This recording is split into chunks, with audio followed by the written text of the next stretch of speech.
Notice, this book is produced in Daisy Digital Talking Book, Daisy Text only, and in print format for people with bona fide print disability by V4U. This book is created for special distribution for the print disabled in accordance with Section 52 Clause 1 Subclause ZB of the Copyright Act of India as amended in 2012. The Daisy Digital Talking Book, Daisy Text only, Braille book is permitted to be used only by persons with print disabilities. Any further reproduction, distribution to any person without a print disability or any commercial use of this book is strictly prohibited and will be subject to a legal action.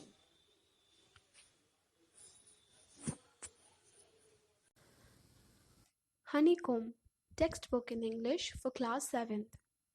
Contents: Unit 1, 3 questions. The Squirrel. Unit 2, A Gift of Chappals, The Rebel. Unit 3, Gopal and the Hilsa Fish, The Shed.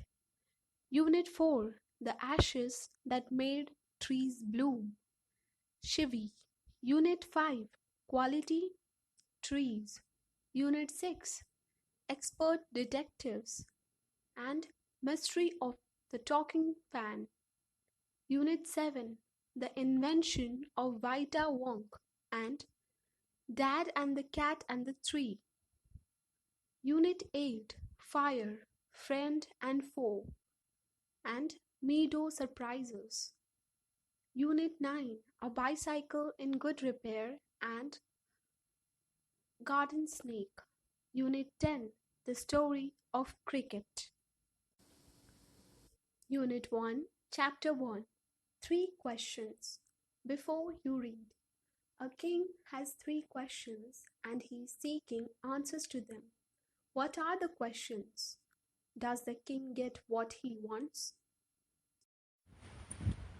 3 questions. The thought came to a certain king that he would never fail if he knew 3 things. These 3 things were: what is the right time to begin something? Which people should he listen to? And what is the most important thing for him to do? The king therefore sent messengers throughout his kingdom, promising a large sum of money to anyone who would answer these 3 questions. Many wise men came to the king, but they all answered his questions differently. In reply to the first question, some said the king must make a timetable and then follow it strictly. Only in this way, they said, could he do everything at his proper time. Others said that it was impossible to decide in advance the right time for doing something. The king should notice all that was going on, avoid foolish pleasures, and always do whatever seemed necessary at that time. Yet others said that the king needed a council of wise men who would help him act at the proper time. This was because one man would find it impossible to decide correctly without help from others the right time for every action. But then others said that there were some things which could be urgent. These things could not wait for the decision of the council. In order to decide the right time for doing something, it is necessary to look into the future, and only magicians could do that. The king therefore would have to go to magicians. In their answers to the second question, some said that the people most necessary to the king were his counselors. Others said the priests. A few others chose the doctors. And yet others said that his soldiers were the most necessary. To the third question, some said science. Others chose fighting. And yet others religious worship. As the answers to his questions were so different, the king was not satisfied and gave no reward. Instead, he decided to seek the advice of a certain hermit who was widely known for his wisdom. The hermit lived in a wood which he never left. He saw no one but simple people, and so the king put on ordinary clothes. Before he reached the hermit's hut, the king left his horse with his bodyguard and went on alone.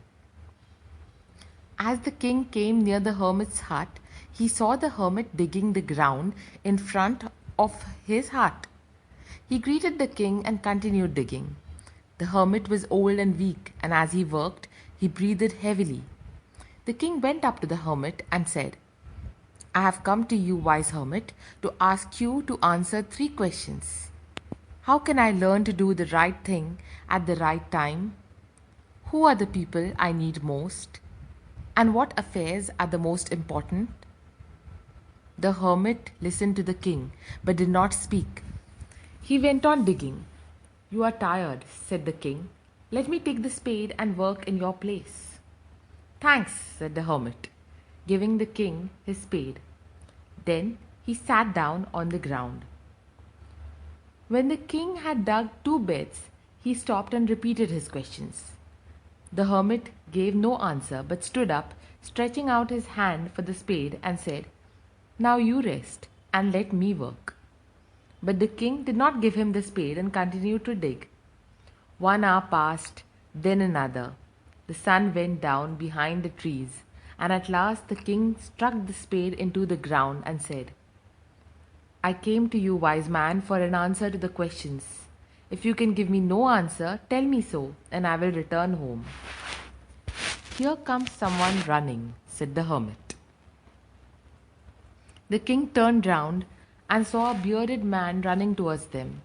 His hands were pressed against his stomach from which blood was flowing. When he reached the king, he fainted and fell to the ground. The king and the hermit removed the man's clothing and found a large wound in his stomach. The king washed and covered it with his handkerchief, but the blood would not stop flowing. The king redressed the wound until at last the bleeding stopped. The man felt better and asked for something to drink. The king brought fresh water and gave it to him. By this time the sun had set and the air was cool. The king, with the hermit's help, carried the wounded man into the hut and laid him on the bed. The man closed his eyes and lay quiet. The king, tired by his walk and the work he had done, lay down on the floor and slept through the night. When he awoke, it was several minutes before he could remember where he was or who the strange bearded man lying on the bed was. Forgive me, said the bearded man in a weak voice when he saw that the king was awake. I do not know you and have nothing to forgive you for, said the king. You do not know me, but I know you. I am that enemy of yours who swore revenge on you, because you put my brother to death and seized my property. I knew you had gone alone to see that hermit, and I made up my mind to kill you on your way home. But the day passed and you did not return.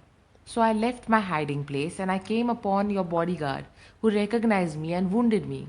I escaped from him, but I should have died if you had not dressed my wounds. I wished to kill you, and you have saved my life. Now if I live, I will serve you as your most faithful servant and will order my sons to do the same. Forgive me. The king was very happy to have made peace with his enemy so easily and to have won him over as a friend. He not only forgave him, but said he would send his servants and his own doctor to look after him, and he promised to give back the man his property. Leaving the wounded man, the king went out of the hut and looked round for the hermit. Before going away, he wished once more to get answers to his questions. The hermit was on his knees sowing seeds in the beds that had been dug the day before. The king went up to the hermit and said, For the last time, I beg you to answer my questions, wise man. You have already been answered, said the hermit, still bending down to the ground and looking up at the king as he stood before him.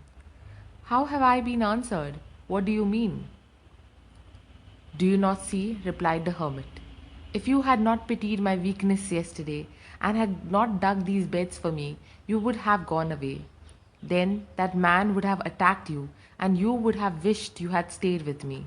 So the most important time was when you were digging the beds, and I was the most important man, and to do me good was your most important business. Afterwards, when the man ran to us, the most important time was when you were caring for him. Because if you had not dressed his wounds, he would have died without having made peace with you. So he was the most important man, and what you did for him was your most important business. Remember then, there is only one time that is important, and that time is now. It is the most important time because it is the only time we have any power to act. The most necessary person is the person you are with at a particular moment, for no one knows what will happen in the future and whether we will meet anyone else. The most important business to do is to do that person good because we were sent into this world for that purpose alone. This story was written by Leo Tolstoy. Now the story has ended. Time for some questions. Comprehension check. Complete the following sentences by adding the appropriate parts of the sentences given in the box. The box has bit 1. But the bleeding would not stop. 2. To answer 3 questions. 3. But their answers were so varied that the king was not satisfied. 3. To follow it strictly. 4. To help the king act at the right time. The questions are 1.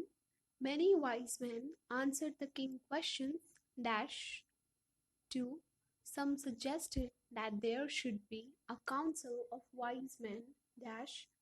3. Someone else suggested that the king should have a timetable dash.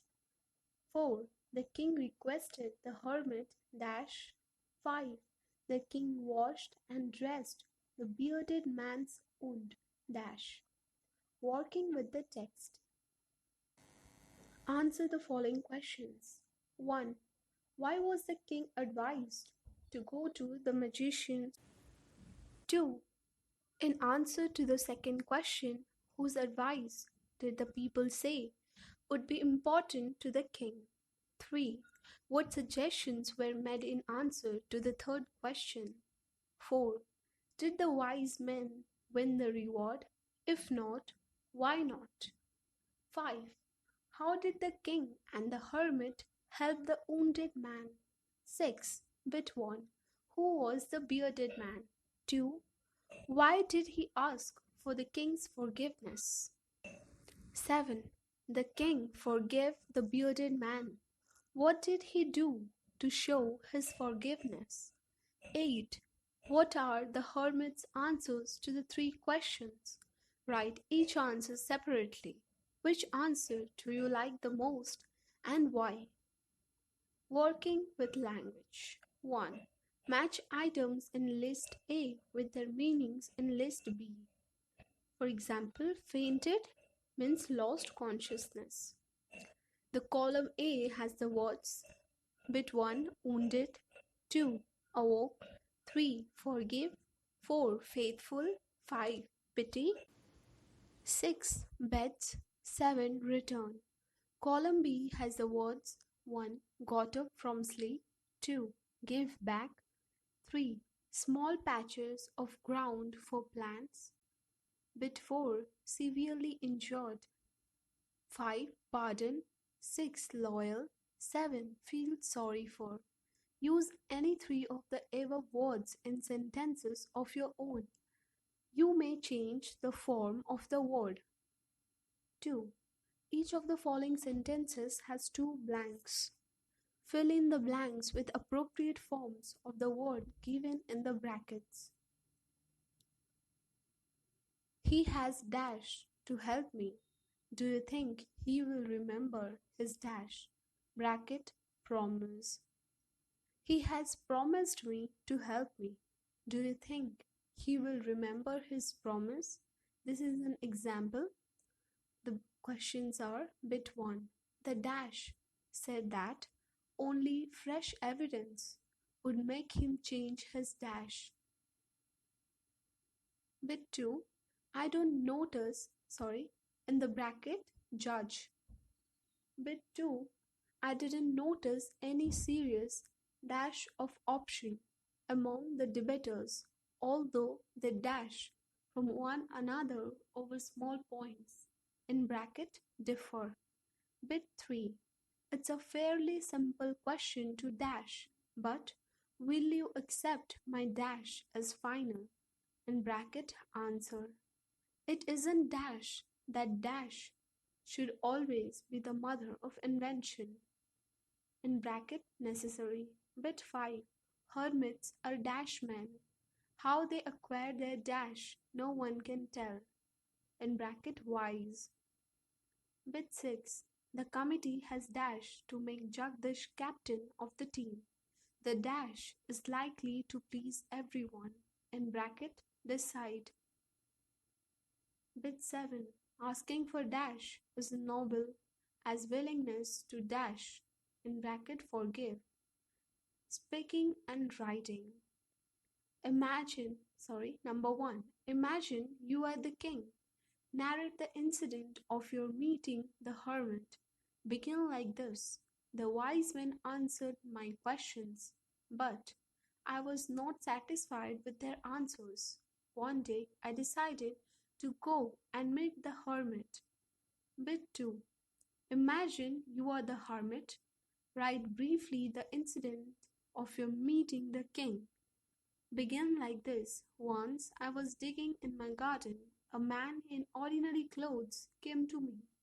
I knew it was the king. Do you know, does an ostrich really stick its head in the sand to hide from an enemy?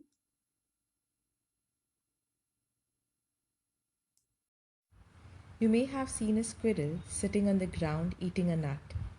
What did it look like? Here is a poet's description of just such a squirrel. This poem is written by Mildred Bowers Armstrong. He wore a question mark for tail, an overcoat of grey. He sat up straight to eat a nut. He liked to tease and play. And if we ran around his tree, he went the other way. So with this, the poem has come to an end. Now time for some questions. Working with the poem. 1. Why does the poet say the squirrel wore a question mark for its tail? Draw a squirrel or find a picture of a squirrel sitting on the ground. How would you describe its tail? 2.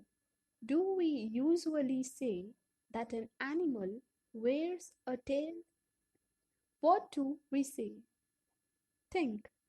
Does an animal wear a coat? Consult a dictionary if you like and find out how wear is used in different ways. 3. He likes to tease and play. Who is teasing whom and how?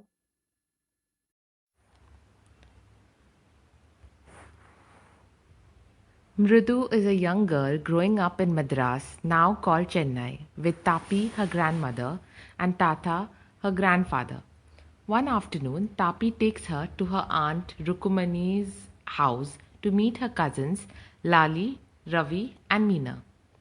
A gift of chappals. A smiling Rukumani threw open the door. Ravi and Meena rushed out, and Ravi pulled Mridu into the house. "Wait, let me take off my slippers," protested Mridu. She set them out gently, neatly, near a pair of large black ones. Those were grey actually with dust. You could see the clear mark of every toe on the front part of each slipper. The marks for the two big toes were long and scrawny. Mridu didn't have much time to wonder about those slippers, whose slippers they were, because Ravi dragged her to the backyard behind a thick bitter berry bush. There, inside a torn football lined with sacking and filled with sand, lay a very small kitten, lapping up milk from a coconut half-shell. "We found him outside the gate this morning. He was mewing and mewing, poor thing," said Meena. "It's a secret. Amma says Pati will leave for our Paddu Mama's house if she knows we have a cat. People are always telling us to be kind to animals, but when we are, they scream. Oh, don't bring that dirty creature here," said Ravi. "Do you know how hard it is just to get a little milk from the kitchen? Party saw me with a glass in my hand just now. I told her I'm very hungry. I want to drink it. But the way she looked at me, I had to drink most of it to throw her off the scent. Then she wanted the tumbler back. Party, I'll wash it myself. Why should I put you to trouble? I told her. I had to run and pour the milk into this coconut shell and then run back and wash the tumbler and put it back before she got really suspicious. Now we have to think of some other way to feed Mahendran. Mahendran? This little kitty's name is Mahendran? Mridu was impressed. It was a real name, not just a cute kitty cat name. Actually, his full name is Mahendra Verma Pallava Punai MP Punail, for short, if you like. He's a fine breed of cat. Just look at his fur, like a lion's mane. And you know what the emblem of the ancient Pallava king was, don't you? He looked expectantly at Mridu. Mridu giggled. Think I'm joking? Well, just wait. I'll show you sometime. It's clear you don't know a thing about history. Haven't been to Mahabalipuram, have you? He said mysteriously. Well, when our class went to Mahabalipuram, I saw a statue of his tatas, etc., etc. Fact is, Mahendran here is descended from that very same ancient cat, a close relative, scientifically speaking, of none other than the lion, the Pallava lion, emblem of the Pallava dynasty. Ravi went on, walking around the bitter berry bush, waving a twig up and down, his eyes sparkling. This cat is a descendant of none other than the Mahabalipuram Rishi cat, and if I may just remind you, they worshipped cats in ancient Egypt. How he loved the sound of his own voice. Meenu and Mridu exchanged looks.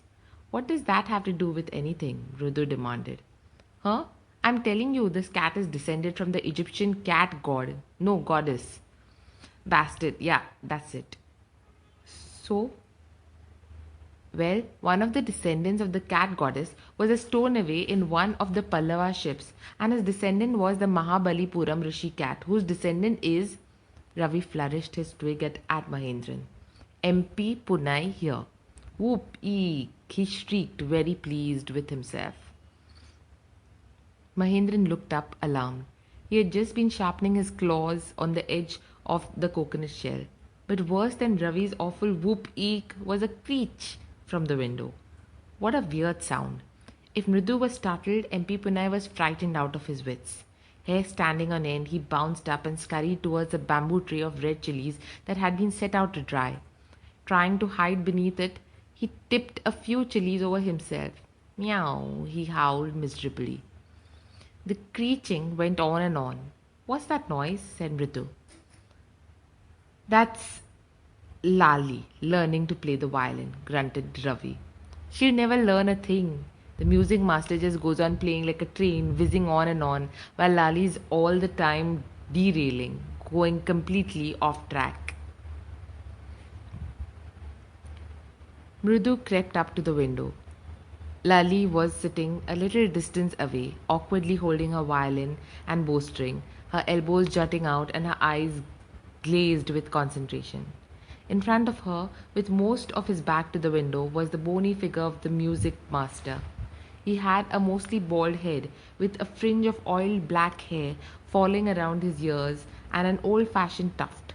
A gold chain gleamed around his leathery neck, and a diamond ring glittered on his hand as it glided up and down the stem of the violin. A large foot stuck out from beneath his gold-bordered veshti edge, and he was beating time on the floor with the scrawny big toe. He played a few notes. Lali stumbled behind him on her violin, which looked quite helpless and unhappy in her hands. What a difference! The music master's nose seemed to float up and settle perfectly into the invisible tracks of the melody. It was like the wheels of a train flitting smoothly into the rails and whizzing along, as Ravi said. Mridu stared at the huge, be-ringed hand moving effortlessly up the violin stem, making lovely music. Corpec! That was Lali derailing again. Amma! Came a wail from the gate. Amma! Oh! Ravi, send that beggar away, cried his mother from the back veranda where she was chatting with Tapi. He has been coming here every day for the past week, and it's time he found another house to beg from, Patti explained to Tapi. Mridu and Meena followed Ravi out. The beggar was already in the garden, making himself quite at home. He had spread his upper cloth under the neem tree and was leaning against its trunk, apparently prepared to take a little snooze while he waited for the arms to appear. Go away, said Ravi sternly. My party says it's time you found another house to beg from. The beggar opened his eyes very wide and gazed at each of the children one by one. The ladies of this house, he said at last in a voice choked with feeling, are very kind souls. I have kept my body and soul together on their generosity for a whole week. I cannot believe they would turn me away. He raised his voice. Amma, Amma, oh. Sad his wail might be, but it certainly wasn't feeble. It began in a deep, strong rumble somewhere in his withered belly and came booming out of his mouth with his few remaining teeth stained brown with beetle chewing. Ravi, tell him there's nothing left in the kitchen, called Rukumani. And he's not to come again. Tell him that. She sounded fed up. Ravi didn't have to repeat it all to the beggar. What his mother said had been easy for them all to hear, there under the neem tree. The beggar sat up and sighed. I'll go, he said wearily. Only let me have a rest here under this tree. The sun is so hot. The tar has melted on the road. My feet are already blistered. He stretched out his feet to show large pink peeling blisters on the sole of his bare feet. I suppose he doesn't have the money to buy chappals, Mridu whispered to Meena Ravi. Have you got an old pair in the house somewhere? I don't know, said Ravi. Mine are too small to fit his feet, or I'd have given them to him. And his feet were larger than Mridu's and Meena's. The beggar was shaking out his upper cloth and tightening his dhoti. He raised his eyes and looked fearfully at the road gleaming in the afternoon heat. He needs something on his feet, Meena said, her big eyes filling. It's not fair. Shh, said Ravi. I'm thinking about it. Blubbering. It's not fair isn't going to help. In 2 minutes, he'll be frying his feet on that road. What he needs is a pair of chappals, so where do we get them? Come, let's search the house. He pushed Mridu and Meena into the house. Just as she stepped into the veranda, Mridu's eyes fell on the odd-looking chappals she had noticed when she arrived. Ravi, she whispered to him. Whose are those? Ravi turned and glanced at the shabby-looking but sturdy old chappals. He beamed and nodded. These are just the right size, he said, picking them up. Mridu and Meena followed him nervously back into the garden.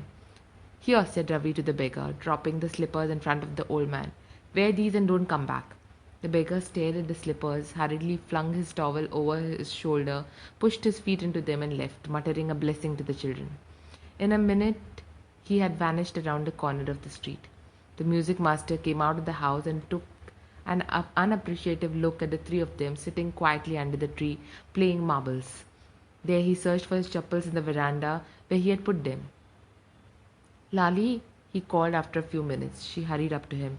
Have you seen my chappals, my dear? I remember having kept them here. Ravi, Mridu and Meena silently watched Lali and the music master search every corner of the veranda. He scurried around, looking over the railing and crouching near the flower pots to look between them. Brand new they were. I went all the way to Mount Road to buy them, he went on saying. They cost a whole month's fee, do you know? Soon Lali went in to tell her mother. Rukumani appeared looking harassed, with Party following her. Where could they be? It's really quite upsetting to think someone might have stolen them. So many vendors come to the door, worried Party. Rukumani caught sight of Ravi, Mridu and Meena sitting under the tree. Have you children? She began, and then, seeing they were curiously quiet, went on more slowly. Seen anyone lurking around the veranda? A sharp V-shaped line had formed between her eyebrows. Another straight, tighter one appeared in place of her usually soft, pleasant mouth. Rukumani was angry, thought Mridu with a shiver. She wouldn't be so upset if she knew about the poor beggar with sores on his feet, she tried to tell herself. Taking a deep breath, she cried, Rukumani, there was a beggar here. Poor thing, he had such boils on his feet. So, said Rukumani grimly, turning to Ravi. You gave the music master's chappals to that old beggar who turns up here?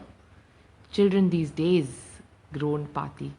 Amma, didn't you tell me about Karna who gave away everything he had, even his gold earrings? He was so kind and generous. Silly, snapped Rukumani. Karna didn't give away other people's things, he only gave away his own. But my chappals wouldn't have fitted the beggar's feet, Ravi rushed brashly on.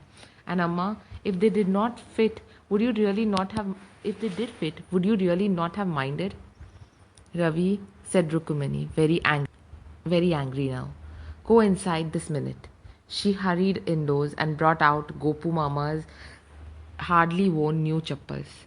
These should fit you, sir. Please put these on. I am so sorry. My son has been very naughty. The music master's eyes lit up. He put them on, trying not to look too happy. Well, I suppose these will have to do. These days, children have no respect for elders. What to do? A Hanuman incarnate. Only Rama can save such a naughty fellow. Rukumani's eyes flashed. She didn't seem to like Ravi being called a monkey, even a holy monkey. She stood stiff and straight by the front door. It was clear she wanted him to leave quickly. When he had clattered off in his new chappals, she said, Mrudu, come in and have some tiffin. Honestly, how do your children think of such things? Thank God your Gopu Mama doesn't wear his chappals to work. As she walked towards the kitchen with Mrudu and Meena, she suddenly began to laugh. But he is always in such a hurry to throw off his shoes and socks and get into his chappals as soon as he comes home. What's your mama going to say this evening when I tell him I gave his chappals to the music master? This story was written by Vasanta Surya. The story has come to an end. Now time for some questions. Comprehension check. 1. The music master is making lovely music. Read aloud the sentence in the text that expresses this idea. 2. Had the beggar come to Rukmani's house for the first time? Give reasons for your answer. 3. A sharp V-shaped line had formed between her eyebrows. What does it suggest to you about Rukmani's mood? Working with the text. 1. Complete the following sentences. Bit 1. Ravi compares Lali's playing the violin to dash. Bit 2. Trying to hide beneath the tray of chilies. Mahendran dash. Bit 3. The teacher played a few notes on his violin and Lali dash. Bit 4. The beggar said that the kind ladies of the household dash. Bit 5. After the lesson was over, the music teacher asked Lali if dash. 2. Describe the music teacher as seen from the window. 3. Bit 1. What makes Mridyu conclude that the beggar has no money to buy chappals? Bit 2. What does she suggest to show her concern? 4. Have you children? She began, and then, seeing they were curiously quiet, went on more slowly. Seeing everyone lurking around the veranda. Bit 1. What do you think Rukmani's really wanted to ask? Bit 2. Why did she change her question? Bit 3. What did she think had happened? 5. On getting Gopu Mama's chappals, the music teacher tried not to look too happy. Why? 6. On getting a gift of chappals, the beggar vanished in a minute. Why was he in such a hurry to leave? 7. Walking towards the kitchen with Mridyu and Meena, Rukumani began to laugh. What made her laugh? Working with language. 1. Read the following sentences. A. If she knows we have a cat, Patty will leave the house. B. She won't be so upset if she knows about the poor beggar with sores on his feet. C. If the chappals do feet, will you really not mind? Notice that each sentence consists of two parts. The first part begins with if. It is known as if clause. Rewrite each of the following pairs of sentences as a single sentence. Use if at the beginning of the sentence. For example, A. Walk fast, you will catch the bus. If you walk fast, you will catch the bus. B. Don't spit on the road, you will be fined. If you spit on the road, you will be fined. Bit 1. Don't tire yourself now. You won't be able to work in the evening. Bit 2. Study regularly. You will do well in the examination. Bit 3. Work hard. You will pass the examination in the first division. Bit 4. Be polite to people. They will also be polite to you. Bit 5. Don't tease the dog. It will bite you.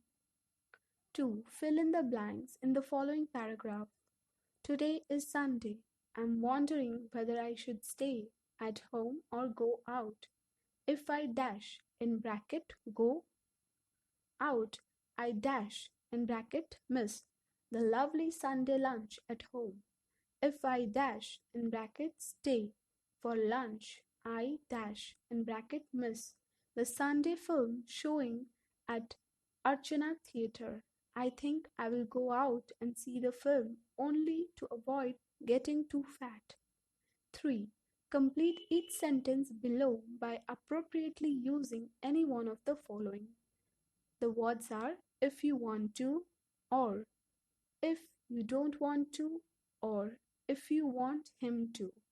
Bit 1. Don't go to the theater dash. 2. He will post your letter dash. Bit 3. Please use my pen dash. Bit 4. He will lend you his umbrella dash. Bit 5. My neighbor Ramesh will take you to the doctor dash. Bit 6. Don't eat it dash. Speaking and writing. 1. Discuss in small groups. A. If you want to give away something of your own to the needy, would it be better to ask your elders first? B. Is there someone of your age in the family who is very talkative? Do you find her or him interesting and impressive or otherwise? Share your ideas with others in the group. C. Has Rukumani done exactly the same as the children? In your opinion, then is it right for one party to blame the other? 2. A. A group of children in your class are going to live in a hostel. B. They have been asked to choose a person in the group to share a room with. C. They are asking each other questions to decide who they would like to share the room with. Read the following. Ask one another questions about likes or dislikes or preferences or hobbies or personal characteristics. Use the following questions and sentence openings. Bit 1. What do you enjoy doing after school? The answer should start with I enjoy. Bit 2. What do you like in general? Answer should be like I like dash. Bit 4. Would you mind if I listen to music after dinner? Answer should be I wouldn't dash. Bit 5. Will it be alright if I dash? The answer should be it's fine with me dash. Bit 6. Is there anything you dislike particularly? The answer should be well, I can't share dash. Bit 7. Do you like to attend parties? The answer should be oh, I dash. Bit 8. would you say you are dash?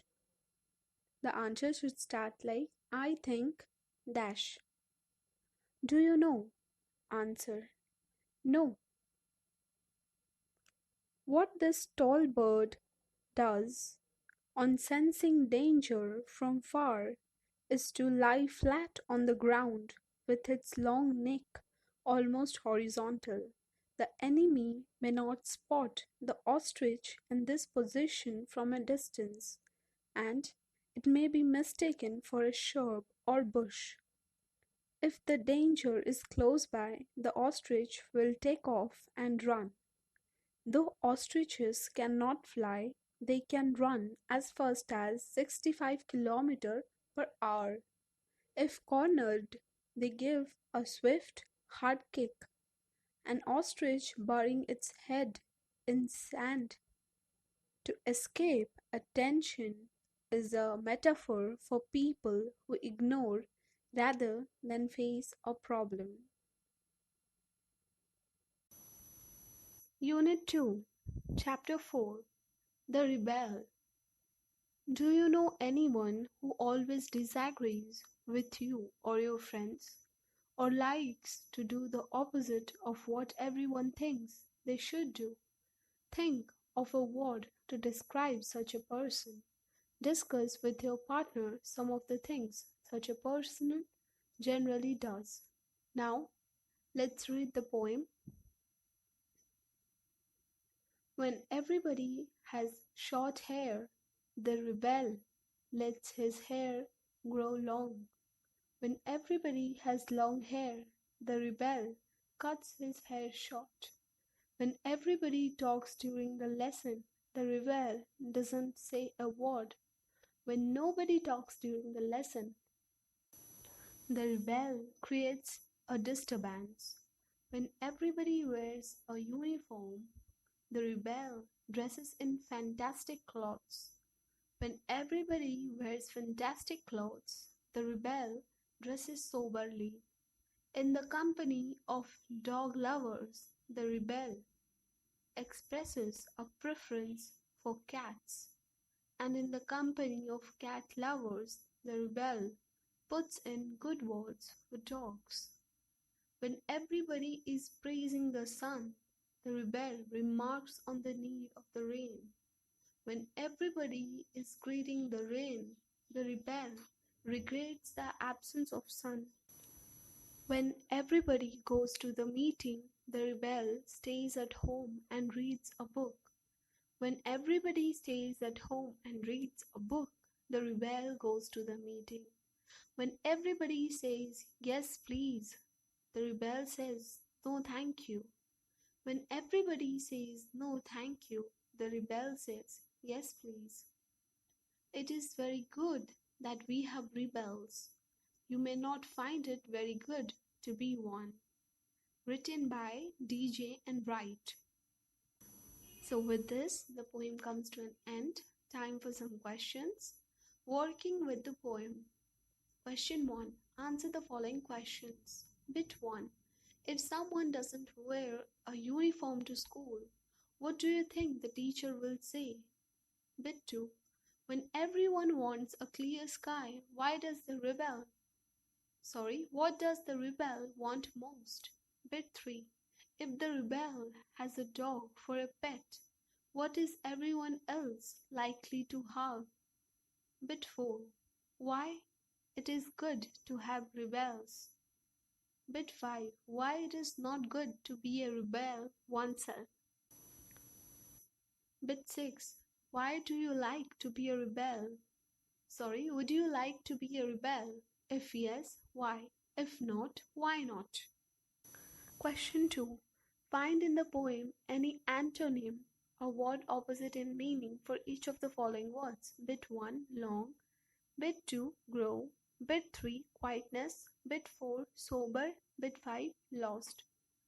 Question number 3. Find in the poem lines that match the following. Read both one after the other. Bit 1. The rebel refuses to cut his hair. Bit 2. He says cats are better. Bit 3. He recommends dogs. Bit 4. He is simply unhappy because there is no sun. Bit 5. He is noisy on purpose. Tutor tooted. A tutor who tooted a flute tried to tutor two tutors to toot. Said the two to their tutor, "Is it harder to toot or to tutor two tutors to toot?" Unit 3. Gopal and the Hilsa Fish. Before you read, have you ever read a comic book? A comic book contains stories told mainly through pictures. It was the season for Hilsa fish. Fishermen could think of nothing but Hilsa fish. Fishmongers sold nothing but Hilsa fish. "Come, buy, the price of Hilsa is down today." Householders could talk of nothing but Hilsa fish. "How much did you pay for that Hilsa?" "You wouldn't believe if I told you." And in the palace too, the courtiers could discuss nothing but Hilsa fish. "Your Majesty, you should have seen the huge Hilsa I caught. It was—" "Stop it! Are you a courtier or a fisherman?" The courtier fell silent and downcast eyes. The king felt guilty. "I'm sorry, I lost my temper.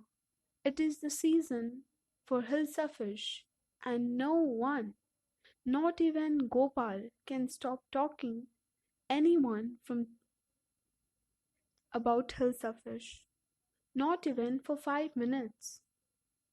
"Oh, I think I could, Your Majesty." "Then let me see you buy a huge Hilsa and bring it to the palace without anyone asking you a word about it." "I accept the challenge, Your Majesty." A few days later. "Why is your face half shaven?" "I'm dressing up to buy a Hilsa fish." "What's the matter with you? Why are you smearing yourself with ash?" "I told you I'm dressing up to buy a Hilsa fish." "Listen to me, please. You can't possibly go out in those disgraceful rags. What are you up to?" "How many times must I tell you, woman? I'm out to buy a huge Hilsa fish." "It's happened to him. He's gone mad." Gopal brought the Hilsa fish and started walking towards the palace. "Mother, look at that man. Isn't he comical? He must be a madman." "Shh, I think he's a mistake." When Gopal reached the court, "What do you want?"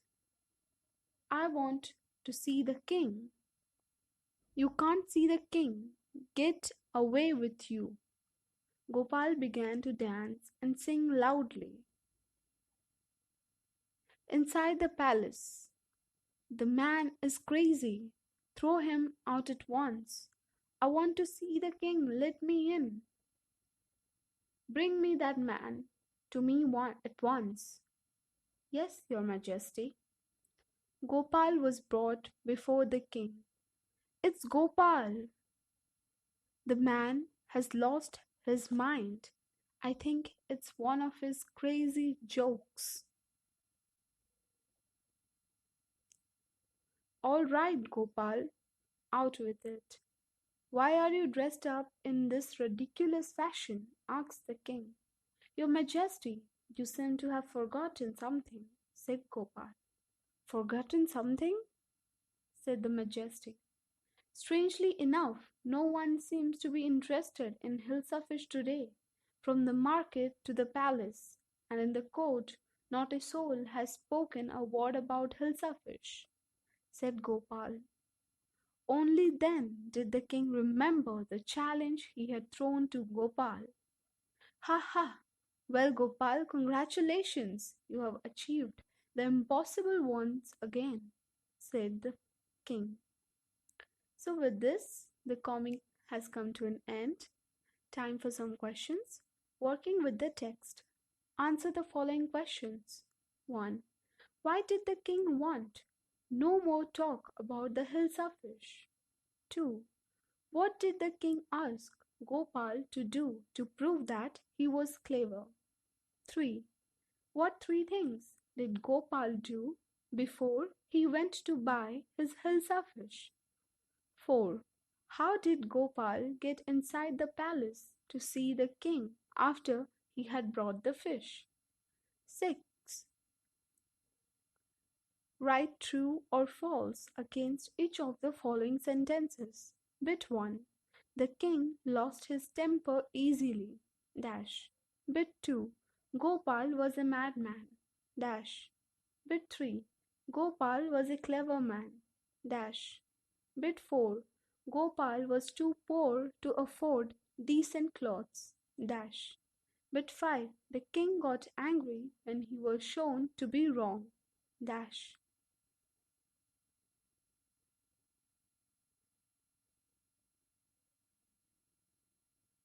Working with language. Notice how in a comic book there are no speech marks when characters talk. Instead, what they say is put in a speech bubble. However, if we wish to repeat or report what they say, we must put it into reported speech. Change the following sentences in the story to reported speech. The first one has been done for you. Example, bit 1. How much did you pay for that Hilsa? The woman asks the man how much he had paid for the Hilsa. Bit 2. Why is your face half shaven? Gopal's wife asked him dash. Bit 3. I accept the challenge, Your Majesty. Gopal told the king dash. Bit 4. I want to see the king.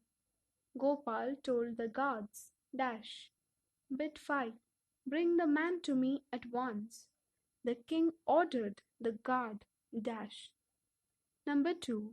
Find out the meaning of the following words by looking them up in the dictionary. Then use them in sentences of your own. 1. Challenge. 2. Mystic. 3. Comical. 4. Courtier. 5. Smearing.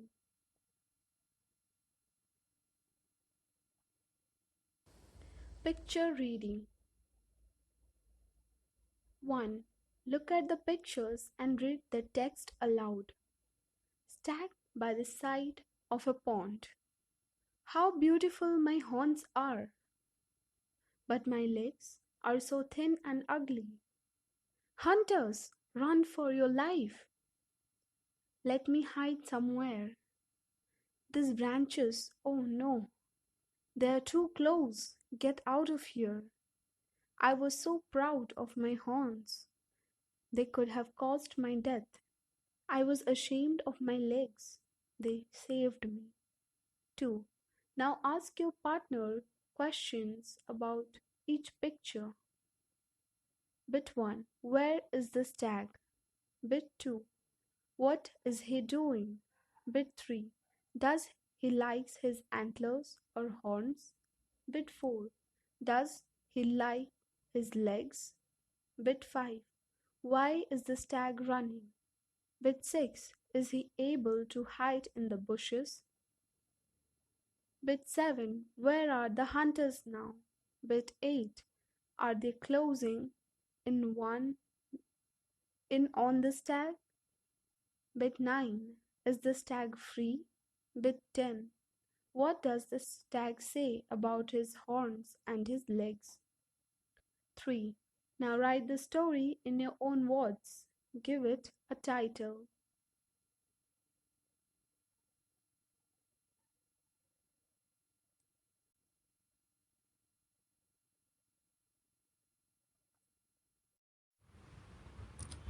The shed.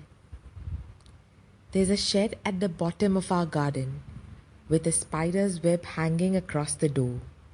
The hinges are rusty and creak in the wind. When I am in bed, I lie and I listen. I'll open that door one day. There's a dusty old window around at the side with 3 cracked panes of glass. I often think there's someone staring at me each time that I pass. I'll peep through that window one day. My brother says there's a ghost in the shed who hides under the rotten floorboards. And if I ever dared to set foot inside, he'll jump out and chop off my head. But I'll take a peek one day.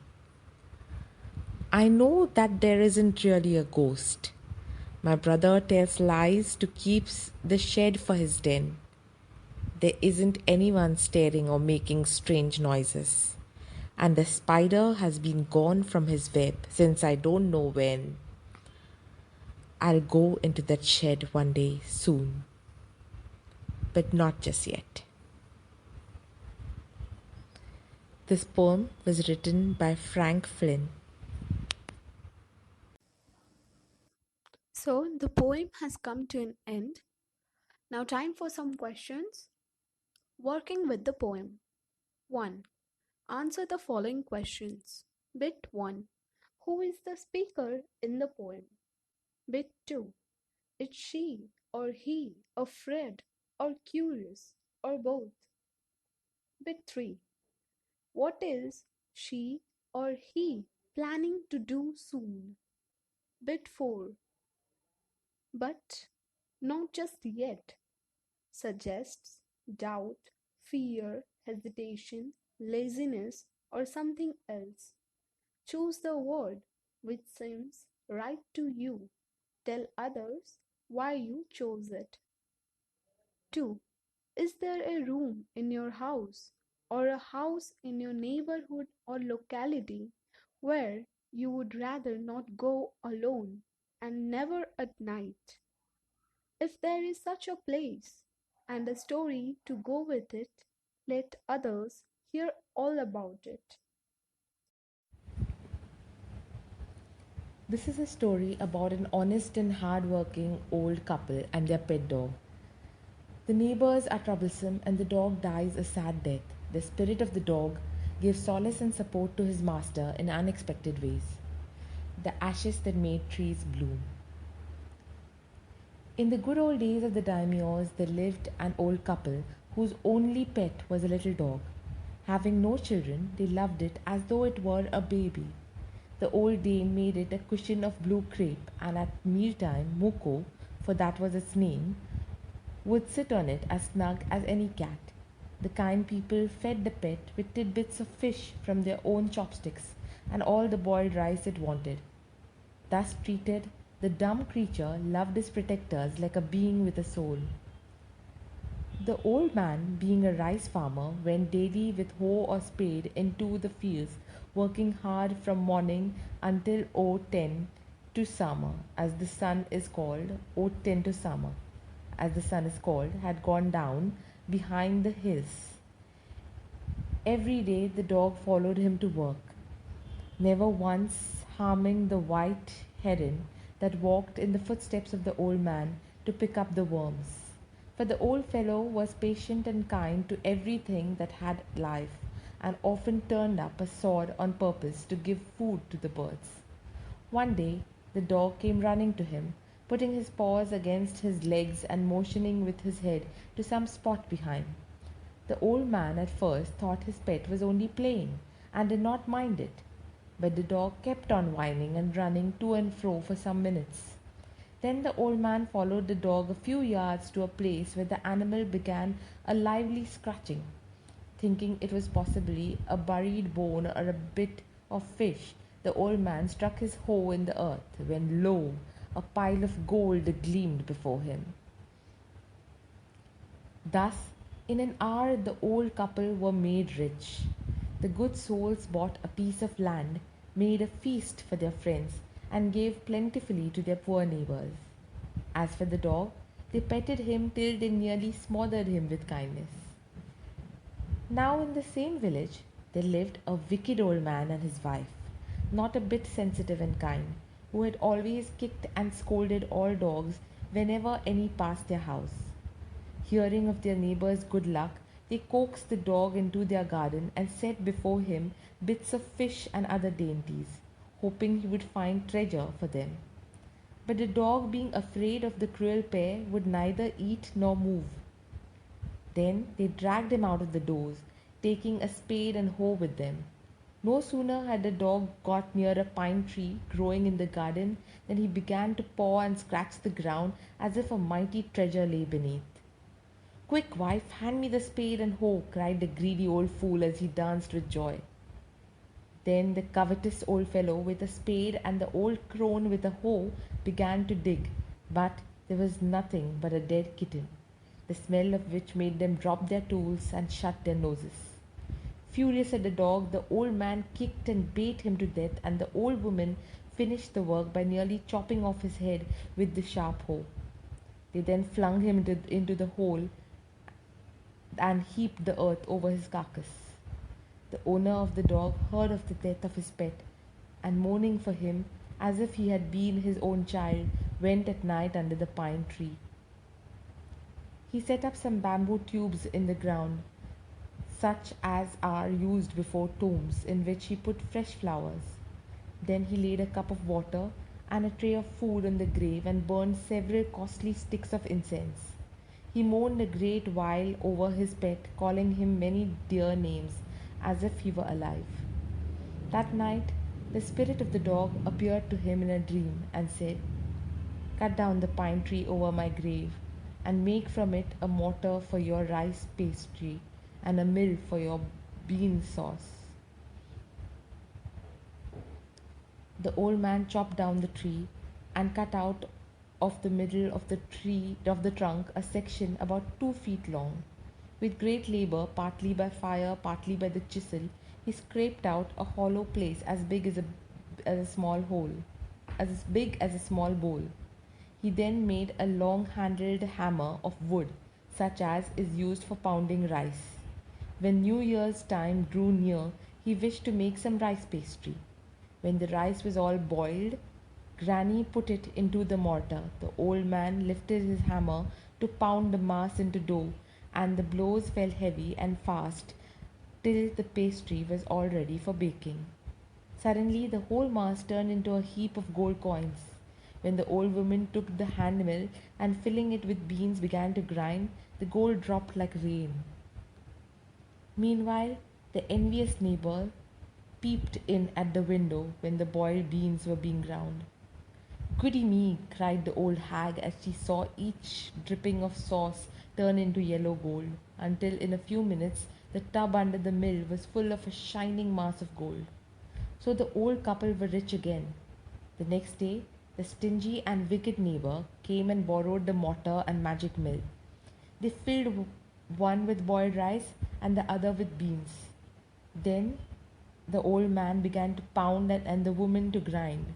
But at the first blow and turn, the pastry and sauce turned into a foul mass of worms. Still more angry at this, they chopped the mill into pieces to use as firewood.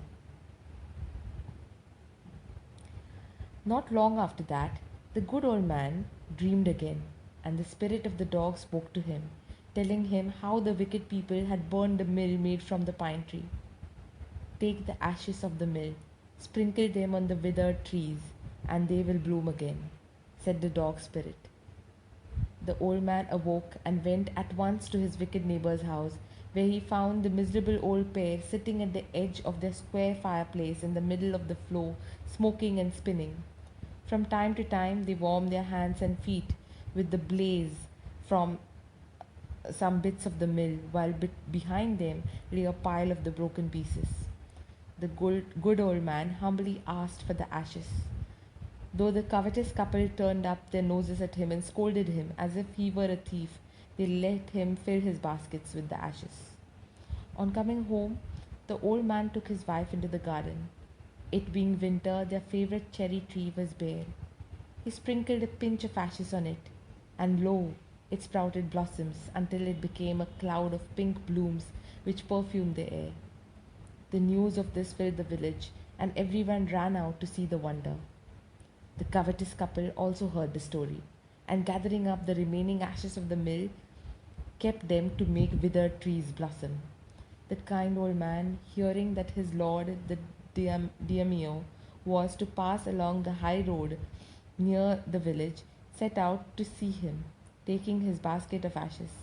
As the train approached, he climbed up into an old withered cherry tree that stood by the wayside.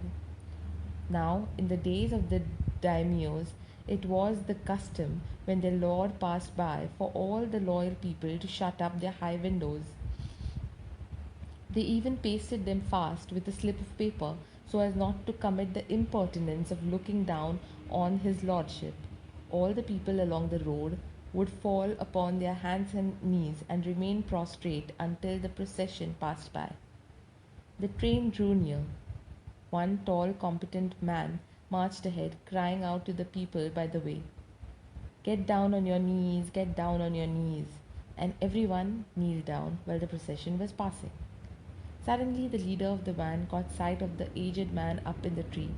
He was about to call out to him in an angry tone, but seeing he was such an old fellow, he pretended not to notice him and passed him by. So, when the daimyo's palanquin drew near, the old man, taking a pinch of ashes from the basket, scattered it over the tree. In a moment, it burst into blossom. The delighted daimyo ordered the train to be stopped and got out to see the wonder. Calling the old man to him, he thanked him and ordered presents of silk robes, sponge cakes, fans, and other rewards to be given him. He even invited him to his castle. So the old man went gleefully home to share his joy with his dear old wife. But when the greedy neighbor heard of it, he took some of the magic ashes and went out on the highway. There he waited until the daimyo's train came along, and instead of kneeling down like the crowd, he climbed a withered cherry tree. When the daimyo himself was almost directly under him, he threw a handful of ashes over the tree, which did not change a particle. The wind blew the fine dust in the noses and eyes of the daimyo and his wife. Such sneezing and choking! It spoiled all the pomp and dignity of the procession. The man whose business it was to cry, "Get down on your knees," seized the old fool by the collar, dragged him from the tree, and tumbled him and his ash basket into the ditch by the road. Then, beating him soundly, he left him for dead. Thus the wicked old man died in the mud, but the kind friend of the dog dwelt in peace and plenty, and both he and his wife lived to a green old age. This is a Japanese tale written by William Elliot Griffiths. So, with this, the story has come to an end. Now, time for some questions. Comprehension check. 1. Why did the neighbors kill the dog? 2. Mark the right item. Bit 1. The old farmer and his wife loved the dog. A. Because it helped them in their day-to-day work. B. As if it was their own baby. C. As they were kind to all living beings. Bit 2. When the old couple became rich, they A. Gave the dog better food. B. Invited their greedy neighbors to a feast. C. Lived comfortably and were generous towards their poor neighbors. Bit 3. The greedy couple borrowed the meal and the mortar to make A. Rice pastry and bean sauce. B. Magic ash to win rewards. C. A pile of goals. Working with the text. Answer the following questions. 1. The old farmer is a kind person. What evidence in his kindness do you find in the first two paragraphs? 2. What did the dog do to lead the farmer to the hidden gold? 3. Bit 1. How did the spirit of the dog help the farmer first? Bit 2.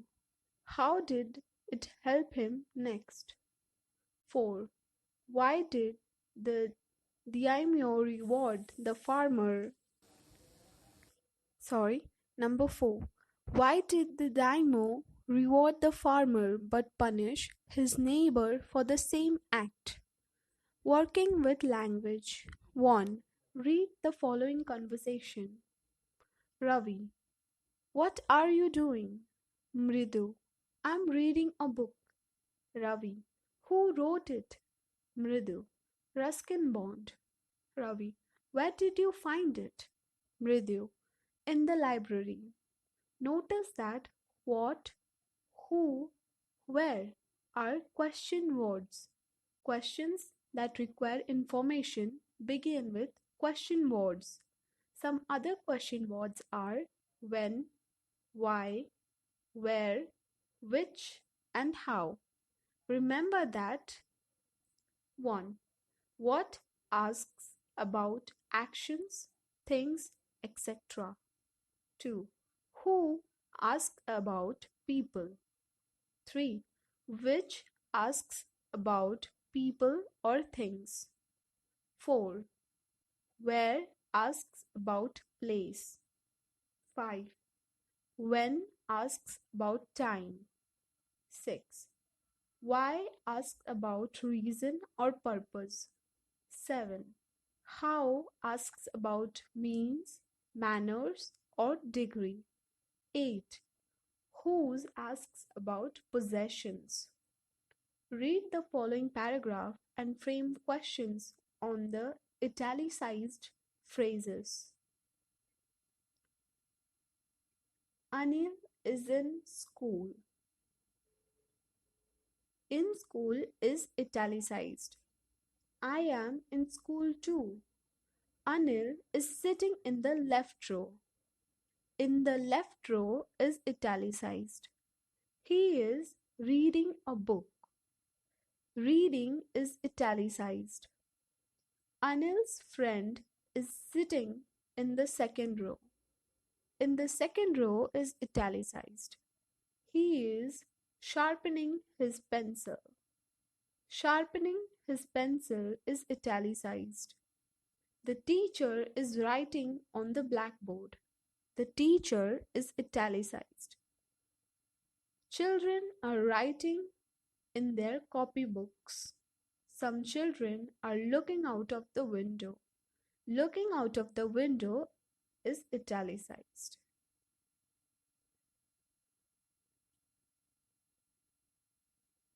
So, make around 7 questions on the italicized phrases. 2. Write appropriate question words in the blank spaces in the following dialogue. Neha: dash, did you get this book? Sheila: yesterday morning. Neha: dash is your sister crying? Sheila: because she has lost her doll. Neha: dash room is this, yours or hers? Sheila: it's ours. Neha: dash do you go to school? Sheila: we walk to school. It is nearby. 3. Fill in the blanks with the words given in the box. The words are how, what, when, where, which. Bit 1. My friend lost his chemistry book. Now he doesn't know dash to do and dash to look for it. Bit 2. There are so many toys in the shops. Nina can't decide dash want to buy. Bit 3. You don't know the way to my school. Ask the policeman dash to get there. Bit 4. You should decide soon dash to start building your house. Bit 5. Do you know dash to ride a bicycle? I don't remember dash and dash. I learnt it. Bit 6. You should know dash to talk and dash to keep your mouth shut, the teacher advised Anil. 4. Add im, or in each of the words and use them in place of the italicized words in the sentences given below. The words are patient, proper, possible, sensitive, competent. Bit 1. The project appears very difficult. Very difficult has been italicized at the first sight, but it can be completed if we work very hard. Bit 2. He lacks competence. That's why he can't keep any job for more than a year. Lacks competence has been italicized. Bit 3. Don't lose patience. Your letter will come one day. The postman told me. Lose patience has been italicized. Bit 4. That's not a proper remark to make under the circumstance. Not a proper has been italicized. Bit 5. He appears to be without sensitivity. In fact, he is very emotional. Without sensitivity has been italicized. 5. Read the following sentences. It was a cold morning and stars still glowed in the sky. An old man was walking along the road. The word in italics are article a and an are indefinite articles, and the is the definite article. A is used before a singular countable noun and is used before a word that begins with a vowel. The words given are a boy, a mango, a university, an actor, an apple, an hour. Use a, an, or the in the blanks. There was once dash play which became very successful. Dash famous actor was acting in it. In dash play his role was that of dash aristocrat who had been imprisoned in dash castle for 20 years. In dash last act of dash play someone would come on dash stage with dash letter which he would hand over to dash prisoner.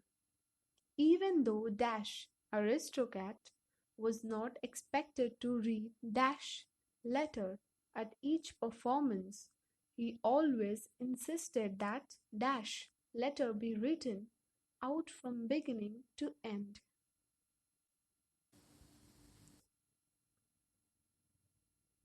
6. Encircle the correct article. A. Would you like in bracket a or an or the apple or in bracket a or an or the banana. B. I would like in bracket a or an or the apple please. A. Take in bracket a or an or the red one in bracket a or an or the fruit bowl. You may take a or an or the orange also if you like. B. Which one? A. A or an or the one beside a or an or the banana. Speaking and writing. 1. Do you remember an anecdote or a story about a greedy or jealous person and the unhappy result of his or her action? Narrate the story to others in your class. Here is one for you to read. Seeing an old man planting a fig tree, the king asked why he was doing this. The man replied that he might live to eat the fruit, and even if he did not, his son would enjoy the figs. Well, said the king, if you do live to eat the fruit of this tree, please let me know. The man promised to do so, and sure enough, before too long, the tree grew and bore fruit. Packing some fine figs in a basket, the old man set out for the palace to meet the king. The king accepted the gift and gave orders that the old man's basket to be filled with gold. Now, next door to the old man, there lived a greedy old man jealous of his neighbor's good fortune. He also packed some figs in a basket and took them to the palace in the hope of getting gold. The king, on learning the man's motive, ordered him to stand in the compound and had him pelted with figs. The old man returned home and told his wife the sad story. She consoled him by saying, "You should be thankful that our neighbors did not grow coconuts." 2. Put each of the following in correct order. Then use them appropriately to fill the blanks in the paragraph that follows. Use correct punctuation marks. Bit 1. English and Hindi, or both. /in/he writes. Bit 2. Only, and only / a few stories / many books in English / in Hindi. 3. Is / my Hindi / than my English / much better. Ravikant is a writer and dash. Of course, he is much happier writing in English than in Hindi. He has written dash.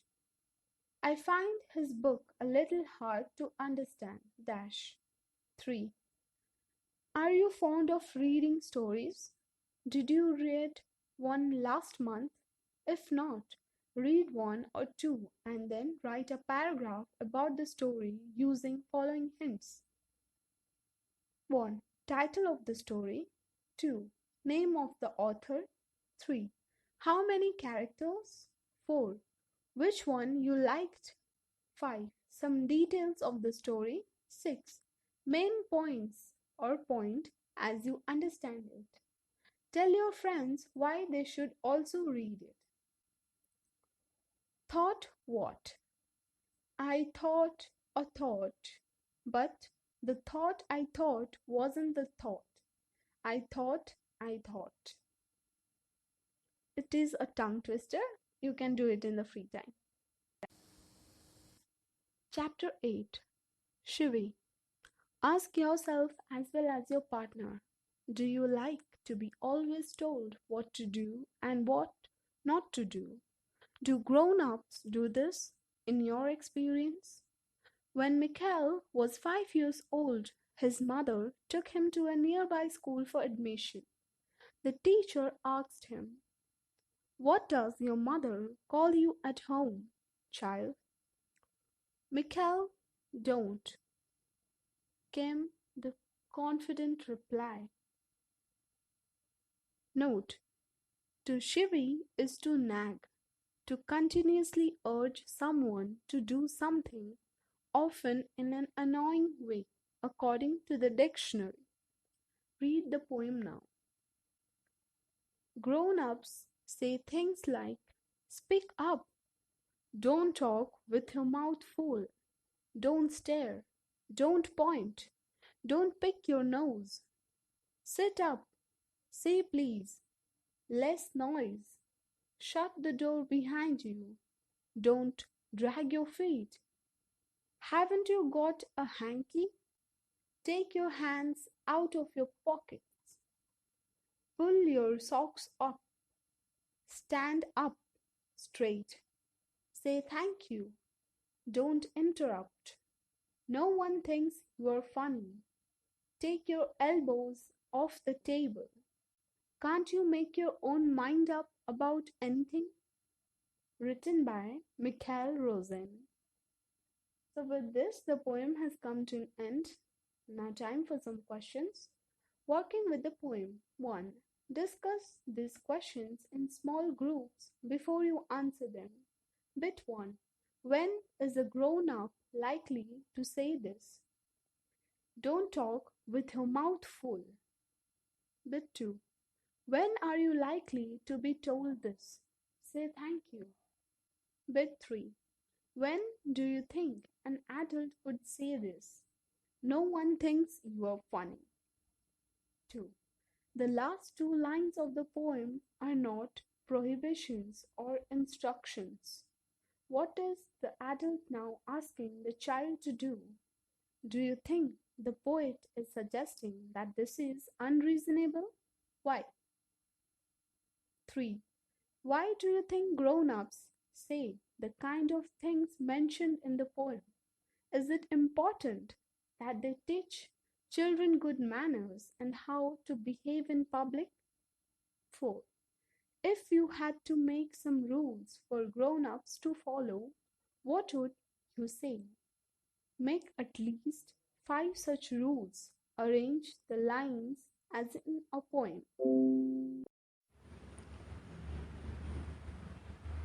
Can a shoemaker be called an artist? Yes. If he has the same skill and pride in his trade as any other artist, and the same respect for it too. Mr. Gessler, a German shoemaker settled in London, is a perfect artist. This story shows how he devotes his life to his art. Quality. I knew him from the days of my extreme youth because he made my father's boots. He lived with his elder brother in his shop, which was in a small by street in a fashionable part of London. The shop had a certain quiet distinction. There was no sign upon it other than the name of Gessler Brothers, and in the window a few pairs of boots. He made only what was ordered, and what he made never failed to fit. To make boots, such boots as he made, seemed to me then, and still seems to me, mysterious and wonderful. I remember well my shy remarks one day while stretching out to him my youthful foot. "Isn't it awfully hard to do, Mr. Gessler?" And his answer, given with a sudden smile from out of the redness of his beard, "It is an art." It was not possible to go to him very often. His boots lasted terribly, having something beyond the temporary, some essence of boot stitched into them. One went in not as into most shops, but restfully, as one enters a church, and sitting on the single wooden chair waited. A guttural sound and the tip-tap of his slippers beating the narrow wooden stairs, and he would stand before one without coat, a little bent, in leather apron, with sleeves turned back, blinking, as if awakened from some dream of boots. And I would say, "How do you do, Mr. Gessler? Could you make me a pair of Russian leather boots?" Without a word he would leave me retiring, whence he came, or into the other portion of the shop, and I would continue to rest in the wooden chair, inhaling the incense of his trade. Soon he would come back, holding in his hand a piece of gold brown leather, with eyes fixed on it. He would remark, "What a beautiful piece!" When I too had admired it, he would speak again. "When do you want them?" And I would answer, "Oh, as soon as you conveniently can." And he would say, "Tomorrow fortnight," or if he were his elder brother, "I will ask my brother." Then I would murmur, "Thank you." "Good morning, Mr. Gessler."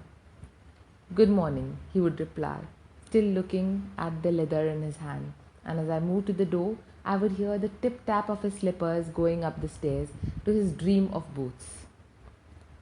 I cannot forget that day on which I had an occasion to say to him, "Mr. Gessler, that last pair of boots creaked, you know." He looked at me for a time without replying, as if expecting me to withdraw or qualify the statement, then said, "It shouldn't have creaked." "It did, I'm afraid." "You got them wet before they found themselves." "I don't think so." At that he lowered his eyes, as if hunting for memory of those boots, and I felt sorry I had mentioned this grave thing. "Send them back." he said. I will look at them. Some boots, he continued slowly, are bad from birth.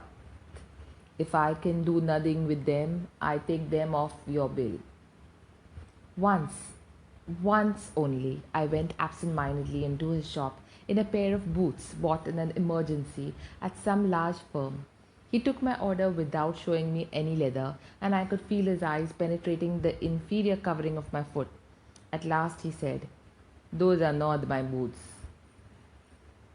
The tone was not one of anger, nor of sorrow, not even of contempt, but there was in it something quiet that froze the blood.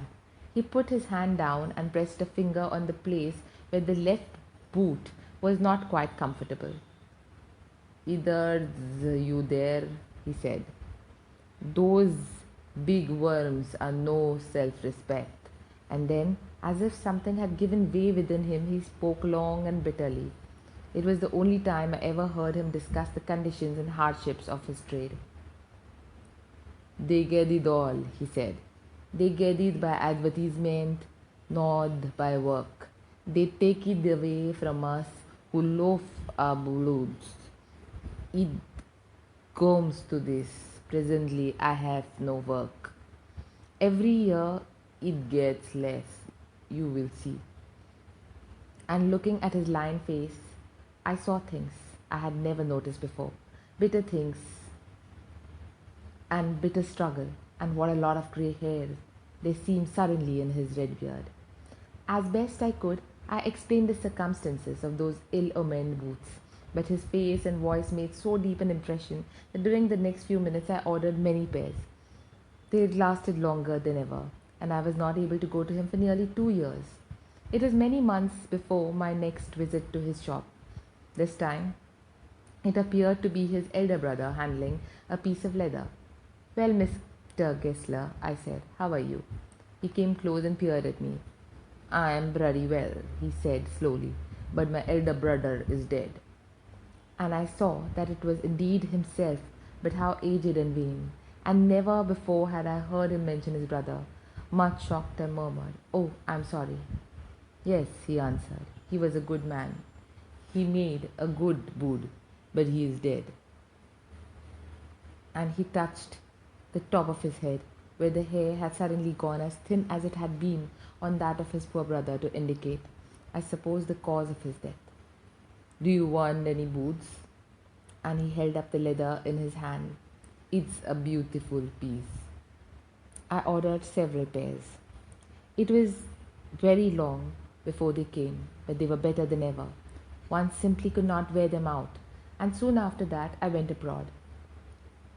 It was over a year before I was again in London, and the first shop I went to was my old friend's. I had left a man of 60. I came back to one of 75, pinched and worn, who genuinely this time did not at first know me. "Do you want any boots?" he said. "I can make them quickly. It is a lac a dime." I answered, "Please, please, I want boots all around, every kind." I had given those boots up when one evening they came. One by one, I tried them on. In shape, they fit. In finish and quality of leather, they were the best he had ever made. I flew downstairs, wrote a check, and posted it at once with my own hand. A week later, passing this little street, I thought I would go in and tell him how splendidly the new boots fitted. But when I came to where his shop had been, his name was gone. I went in very much disturbed. In the shop there was a young man with an English face. "Mr. Gessler in?" I said. "No, sir," he said. "No, but we can attend to anything with pleasure. We have taken the shop over." "Yes, yes," I said, "but Mr. Gessler?" "Oh," he answered, "dead."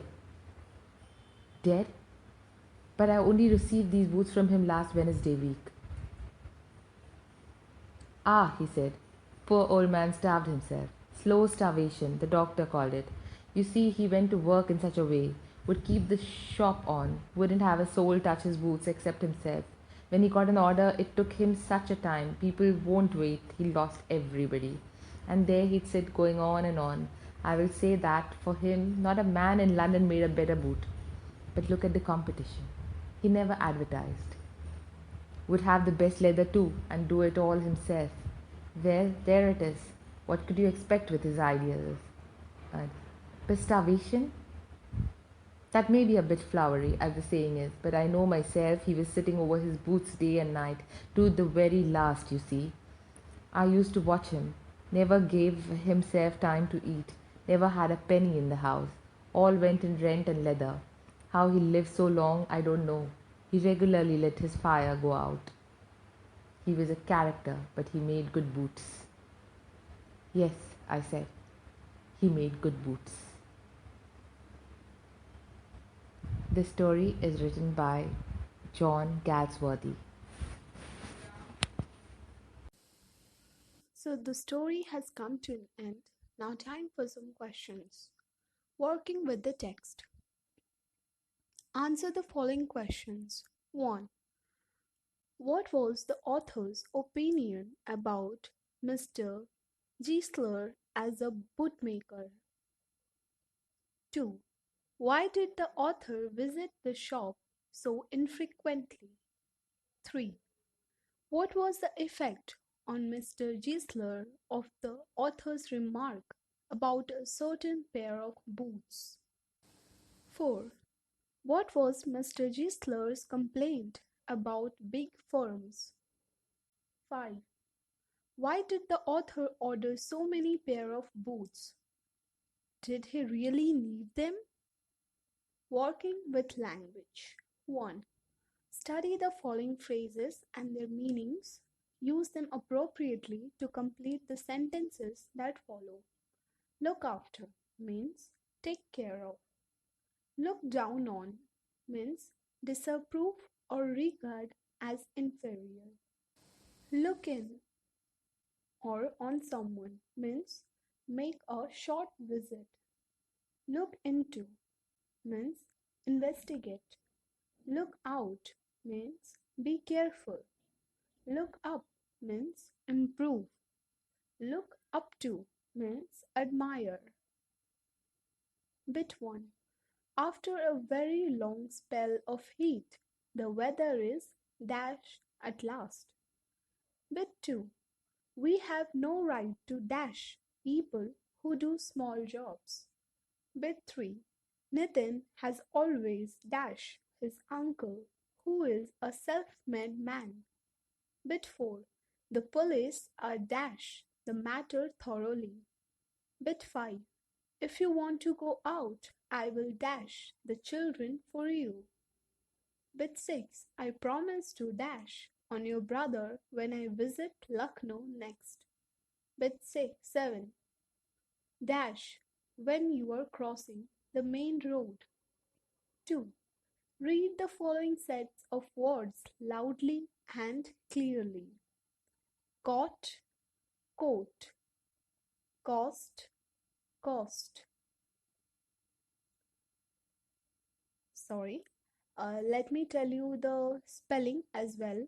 C-O-T, caught, C-O-A-T, coat, C-O-S-T, cost, C-O-A-S-T, coast, T-O-S-S-E-D, tossed, T-O-A-S-T, toast, G-O-T, got, G-O-A-T, goat, R-O-T, rot, R-O-T-E, rot, B-L-O-T, blot, B-L-O-A-T, bloat, K-N-O-T, knot, N-O-T-E, note. 3. Each of the following words contains the sound sh, as in shine, in the beginning or in the middle, as or at the end. First, speak out all the words clearly, then arrange the words in 3 groups in the table on page 18.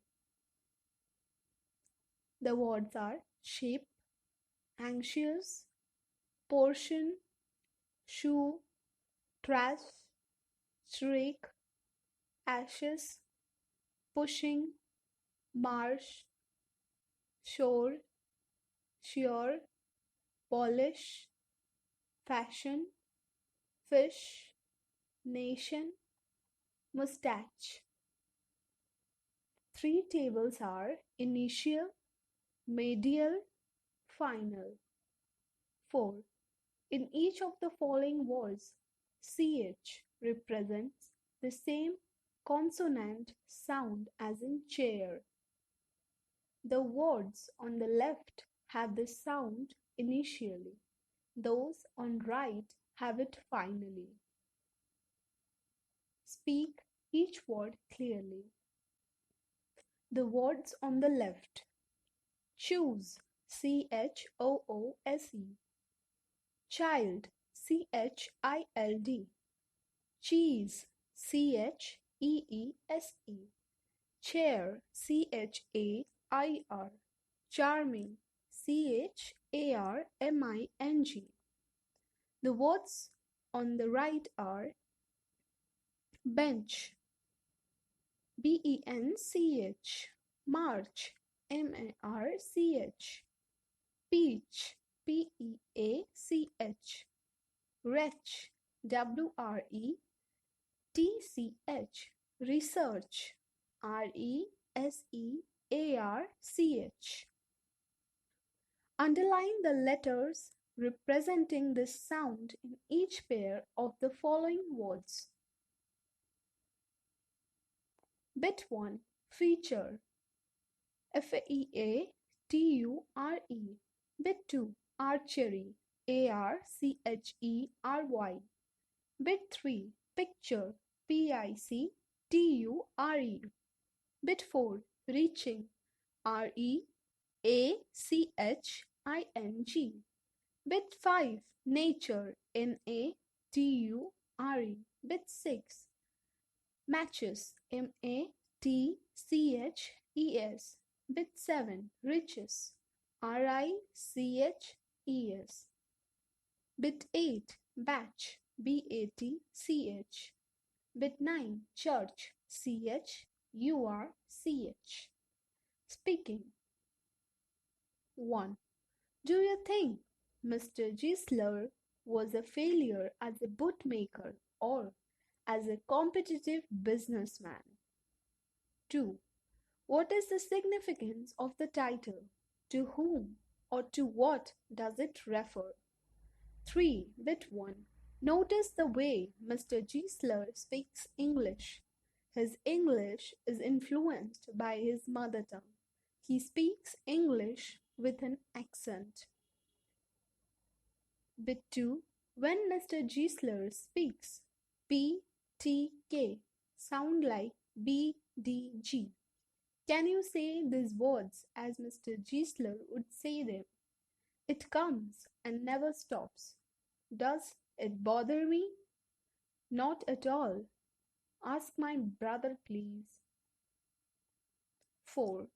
Speak to 5 adults in your neighborhood. Ask them the following questions in any language they are comfortable in. Then come back and share your findings with the class. Bit 1. Do they buy their provisions packed in plastic packets at a big store or loose from a similar store near their house? Bit 2. Where do they buy their footwear? Do they buy branded footwear or footwear made locally? What reasons do they have for their preference? Bit 3. Do they buy ready-made clothes or buy cloth and get their clothes stitched by a tailor? Which do they think is better? 5. Look at the picture. The boy Ajit. I have decided to go abroad for higher studies. The girl Anisha. Have you? I don't think I will ever do that. I love my country. Let pairs of students talk to each other about leaving the country. One student repeats Ajit's statement. The other gives a reason for not agreeing with Ajit. The sentence opening given below should be used. 1. If I leave this country, I will miss dash or dot. There are some things which you can get only here. For example, dot dot dot. 3. There are some special days I will miss, particularly dot dot dot. Bit 4. Most of all I will miss dot dot dot because dot dot dot. 5. I think it's possible for me to leave my country because dot dot dot. 6. How can you leave your own country except when dot dot dot? 7. Depends on one's intention. I can't leave for good because dot dot dot. 8. Maybe for a couple of years dot dot dot. Writing 1. Part 1. Based on the following points, writes a story. Bit 1. Your aunt has gone to her mother's house. Bit 2. Your uncle does his cooking. Bit 3. He is absent-minded. Bit 4. He puts vegetables on the stove. Bit 5. He begins to clean his bicycle outside. Bit 6. The neighbor calls out saying something is burning. Bit 7. Your uncle rushes to the kitchen. Bit 8. To save vegetables, he puts some oil on them. Bit 9. Unfortunately, it's machine oil, not cooking oil. Bit 10. What do you think happens to the vegetables? Begin like this. Last month, my aunt decided to visit her parents. Dot dot dot.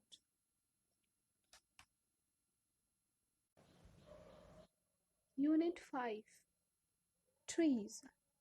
Take a few minutes to tell one another the names of few trees that you know or have heard of. Mention the things trees give us. Then read this poem about trees. Trees are for birds. Trees are for children. Trees are to make tree houses in. Trees are to swing swings on. Trees are for the wind to blow through. Trees are to hide behind in hide and seek. Trees are to have tea parties under. Trees are for kites to get caught in. Trees are to make cool shade in summer. Trees are to make no shade in winter. Trees are for apples to grow on and pears. Trees are to chop down and call timber. Trees make mother say, "What a lovely picture to paint." Trees make father say, "What a lot of leaves to rake this fall." Written by Shirley Bayor.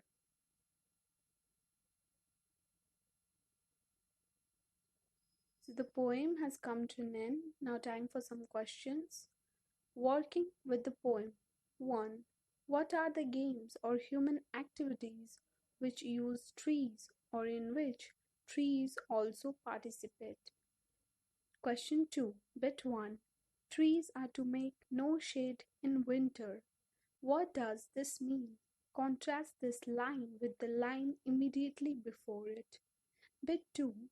Trees are for apples to grow on or pears. Do you agree that one purpose of a tree is to have fruit on it? Or do you think this line is humorous? 3.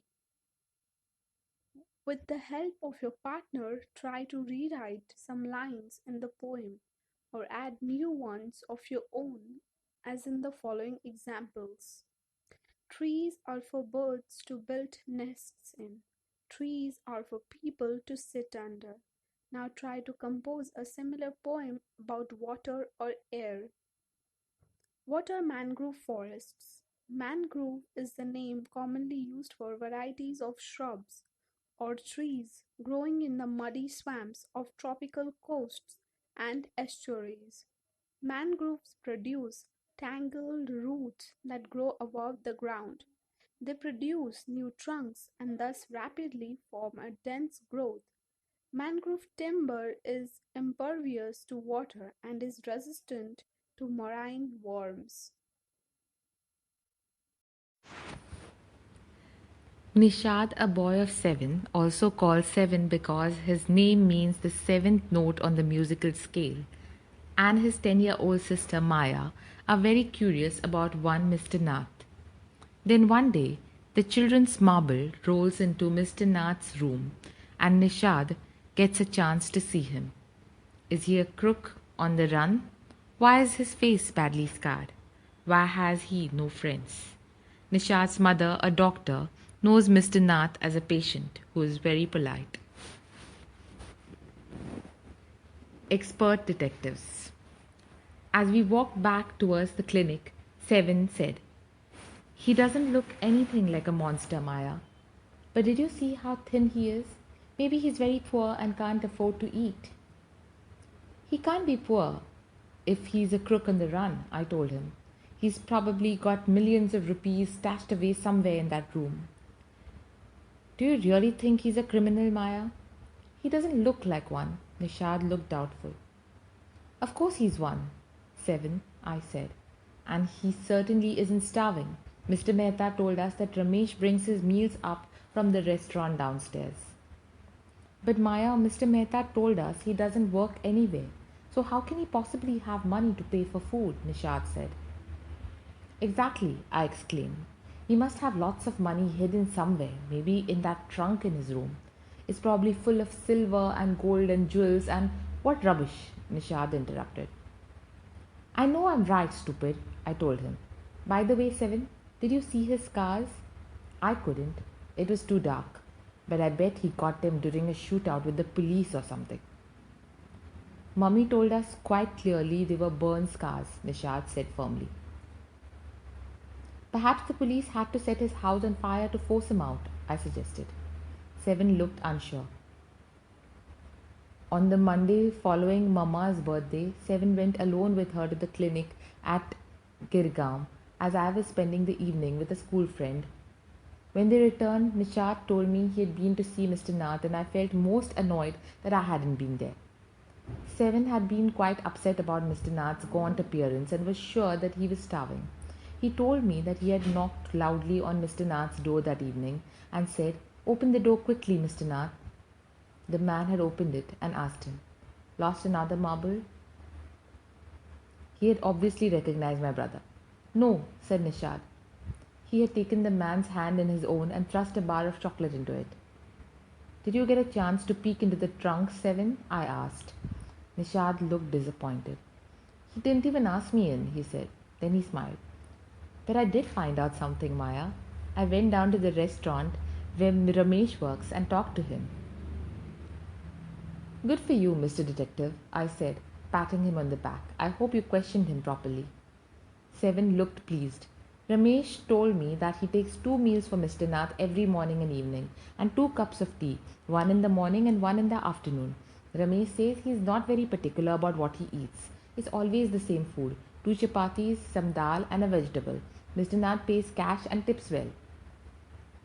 "Ramesh told me something very strange, Maya," Seven added. "Almost every Sunday, he carries 2 lunches to Mr. Nath's room, and the same man is with him each time. He's tall, fair, stout, and wears spectacles. Ramesh says his visitor talks a lot, unlike Mr. Nath, who hardly speaks." "Well done, Nishad," I told him. "Now that we've made some progress with our inquiries, we'll have to sort out all the facts like expert detectives so that we can trap the crook." "How you do go on, Maya," Seven sighed. "How can you possibly imagine he's a crook? He looks so ordinary." "Criminals can look quite ordinary, Smarty," I retorted. "Did you see the picture of the Hyderabadi housebreaker in the papers yesterday? He looked like any man on the street." Nishad looked doubtful. The monsoons broke the next day. Dark clouds accompanied by blinding flashes of lightning and roaring rolls of thunder burst with all the fury, flooding the streets with a heavy downpour. School was to have reopened after the summer holidays, but no traffic could move through the flooded roads, and there was an unexpected holiday. I thought I'd spend the time usefully. I sat at my desk in our bedroom with a sheet of paper before me.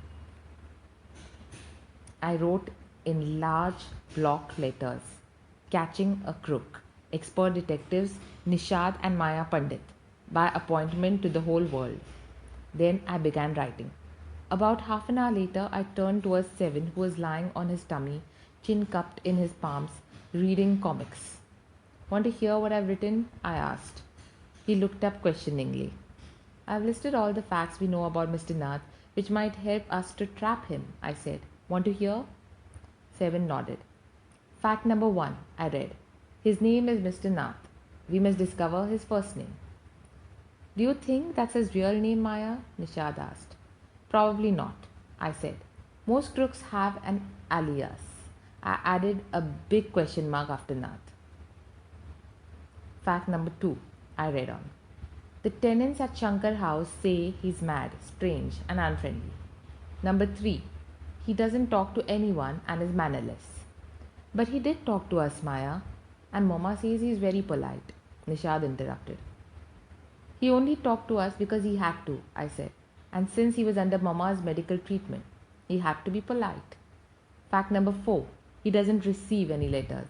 Seven nodded. Number 5, "He's been living in room 10 of Shankar House for more than a year," I continued. Number 6, "He doesn't work and sits in his room all day." Number 7, "The kids in Shankar House and even some of the grown-ups are scared of him." Number 8, "He has no visitors except for a spectacled, fair, fat man who visits him on Sundays for lunch." Number 9, "Food and tea are taken to his room by Ramesh from the restaurant downstairs. He doesn't care what he eats, pays his bill immediately, and tips well." That ends my list. Have I forgotten anything, Seven? Nishad had obviously not been paying too much attention to my list of facts. All he could say was, "Poor man, Maya. He must be so lonely if he doesn't have any friends." "How can a crook have friends, idiot?" I almost shouted. "At least he has one friend, the one who meets him on Sundays," said Nishad. A brilliant thought occurred to me just then. "That man must be Mr. Nath's accomplice in crime," I said. "Maybe he keeps all the loot and he comes now and then to give part of it to his partner, Mr. Nath, for expenses. That's it. I'm sure I'm right." "If you insist on calling him a criminal, I don't think I want to discuss anything with you, Maya," said Nishad angrily. "He can't be such a bad man if he gives Ramesh such generous tips." "Ramesh probably knows something about his past, so Mr. Nath must be bribing him to keep quiet," I said. Nishad glared at me with his arms tightly crossed across his chest. I was beginning to get fed up with him. "How can we make any progress with our investigations if you take that attitude, Seven?" I asked. "I'll cooperate only if you give up this idea about him being an escaped crook," said Seven. "You really make me angry." I almost hit him. "I make you angry, you stupid oaf," I shouted. "You make me mad. What is the point of all these inquiries if he's not a crook? If you think he's a nobody, what's the idea of bothering about him? Please tell me." Nishad looked thoughtful. "I'd like to find out why he's so thin and why he's so lonely. I want to know why he doesn't have any friends and lives alone." "Try to understand, Seven," I told him. If he's lived in Shankar House for a year and hasn't made a single friend, there's something wrong. He's obviously scared that someone will recognize him and give him up to the cops." "Maybe no one's tried to make friends with him," Nishad protested. "Why should anyone bother? You've seen what a nasty bear he is," I said. "I don't care," said Nishad stubbornly. "I like him, and I'm going to try and be his friend." "Friends with a crook? Ha! You're crazy, Seven," I said. "The cops will take you to jail with him. Do you want that to happen, you idiot?" Nishad merely glared at me and quietly walked out of the room. My theory seemed to have made no impression on him at all.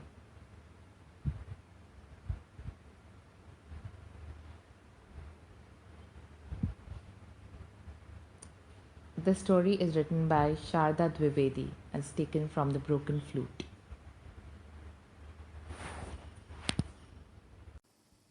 So, the story has come to an end. Now, time for some questions. Working with the text. 1. What does Nishad find out about Mr. Nath from Ramesh? Arrange the information as suggested below. Bit 1. What he eats. Bit 2. When he eats. Bit 3. What he drinks and when. Bit 4. How he pays. 2. Why does Maya think Mr. Nath is a crook? Who does she say the Sunday visitor is? 3. Does Nishad agree with Maya about Mr. Nath? How does he feel about him? Working with language. 1. The word tip, T-I-P, has only 3 letters, but many meanings. Match the word with its meanings below. It has 2 columns, column A and column B. Column A has bit 1, fingertips. Bit 2, the tip of your nose. Bit 3, tip the water out of the bucket. Bit 4, have something on the tip of your tongue. Bit 5, tip the boat over. Bit 6, tip him a rupee. Bit 7, the tip of the bat. Bit 8, the police was tipped off. Bit 9, if you take my tip. Bit 10, the bat tipped the ball. The column B has the following words.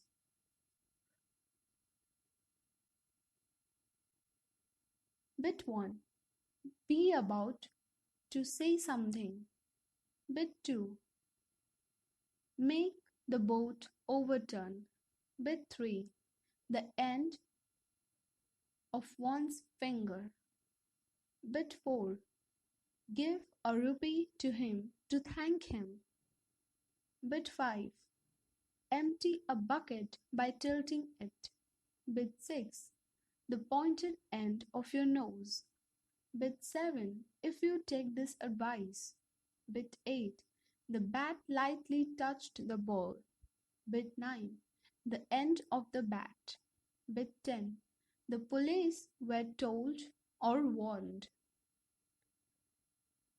Number 2, the words helper, Helper, companion,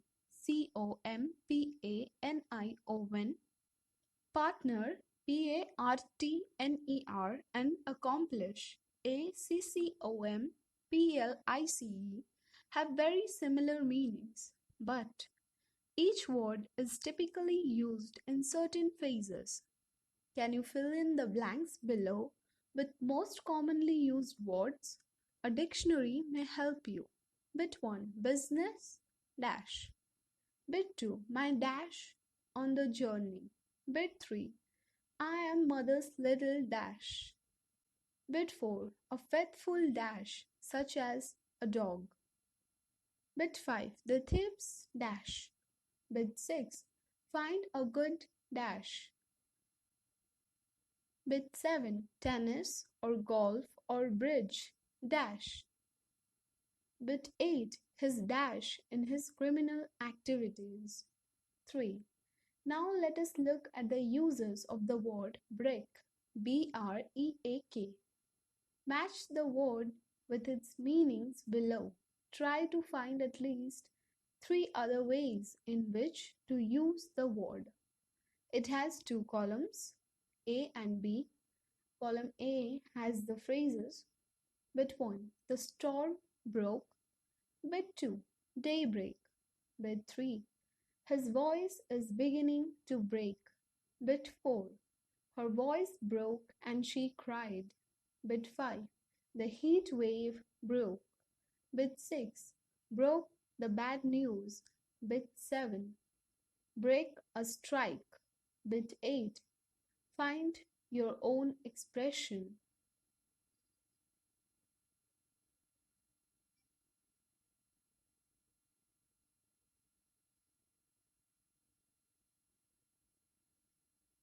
Column B has the following phrases.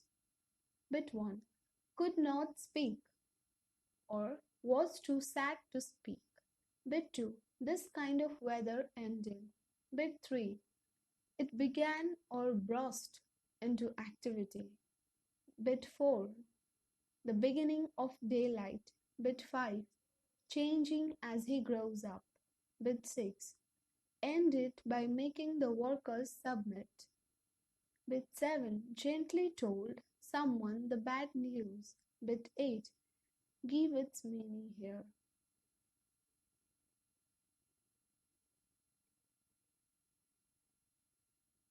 Speaking. Number 1. Play detectives with each other. Find a person in your class or some other acquaintance to speak to. Find out the answers to the questions given below. Be careful to ask your questions in a polite and inoffensive way. Do not force the person to answer you. Then allow the person to ask you the same questions. Bit 1. Name. Bit 2. What newspapers or magazines does the person read?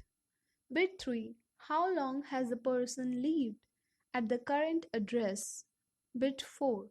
What does she or he do during the day, that is, the daily routine? Bit 5. What do neighbors and friends say about the person? Bit 6. Who are his or her visitors and what are his or her eating habits? You can ask a few others about this. Bit 7. What do you think about the person? Writing. Who do you think Mr. Nath is? Write a paragraph or two about him. 2. What else do you think Nisad and Maya will find out about him? How? Will they ever be friends? Think about these questions and write a paragraph or two to continue the story. Then conducting a survey. The boy. Have you ever conducted a survey? Say yes, no, or I don't know. The girl. Yes, no, or I don't know. Step 1. Study the following questionnaire and discuss the points in small group. The points are: a home is a place where bit 1. You feel secure and happy. Bit 2. You can be alone. Bit 3. You can keep all your things. Bit 4. You can bring up a family. Bit 5. You can invite friends or relatives. Bit 6. You can make a noise if you want to. Bit 7. You can do whatever you like. Bit 8. You are at peace. Bit 9. You can look after your parents. Bit 10. You can receive and give love.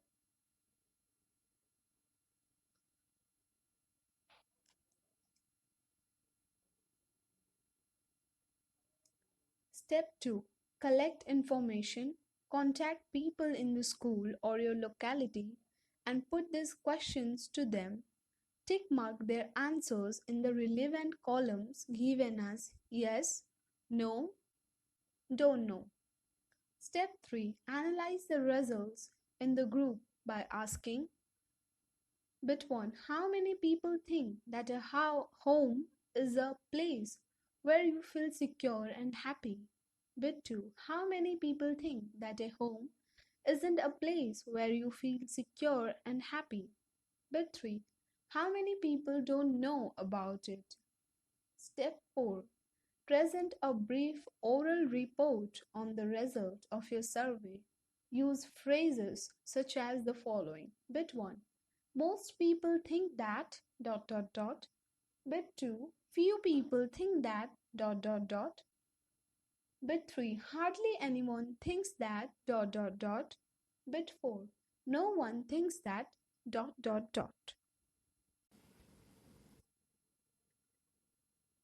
Chapter 12. Mystery of the Talking Fan. Is there a ceiling fan in the room where you are sitting now? Is the fan quiet or noisy? If it is noisy, you may be sure it is a distant relative of the talking fan in the poem which you are going to listen. So the poem starts. Once there was a talking fan, electrical his chatter. I couldn't quite hear what he said, and I hope it doesn't matter, because one day somebody oiled his little whirling motor, and all the mystery was spoiled. He ran as still as water. This poem is written by Maude Rubin. So with this, the poem comes to an end. Now time for some questions. Working with the poem. 1. Fans don't talk, but it is possible to imagine that they do. What is it, then, that sounds like the fans chatter? 2. Complete the following sentences. Bit 1. The chatter is electrical because dash. Bit 2. It is mysterious because dash. 3. What do you think the talking fan was demanding? 4. How does an electric fan manage to throw so much air when it is switched on? 5. Is there a talking fan in your house? Create a dialogue between the fan and a mechanic.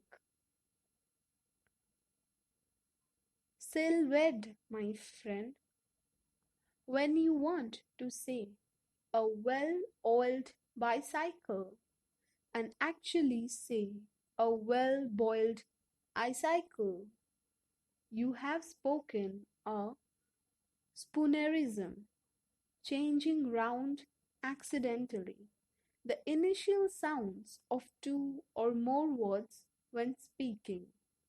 Rahul's teacher was angry. Rahul had failed twice in term examinations. The teacher thundered, "You have tasted two worms already." What was the teacher trying to say? Who are the oldest people you know? What are the oldest things you have in your house, in your city, town, or village? How old are they? Have you ever wished that you were older? Have you wished that you could grow up in a hurry? The invention of Vita Wonk. Mr. Willy Wonka begins by inventing Wonka Whitey, which makes people younger. But Wonka Whitey is too strong. So some people disappear because their age becomes minus. One person actually becomes minus 87, which means he's got to wait 87 years before he can come back. Mr. Willy Wonka must invent a new thing. Mr. Wonka said, "So once again I rolled up my sleeves and set to work. Once again I squeezed my brain searching for the newest recipe. I had to create age to make people old, older, oldest. Ha ha." I cried, for now the ideas were beginning to come. What is the oldest living thing in the world? What lives longer than anything else? "A tree," Charlie said. "Right you are, Charlie. But what kind of tree? Not the Douglas fir, not the oak, not the cedar. No, no, my boy. It is a tree called the bristlecone pine that grows upon the slopes of Wheeler Peak in Nevada, USA. You can find bristlecone pines on Wheeler Peak today that are over 4,000 years old. This is fact, Charlie.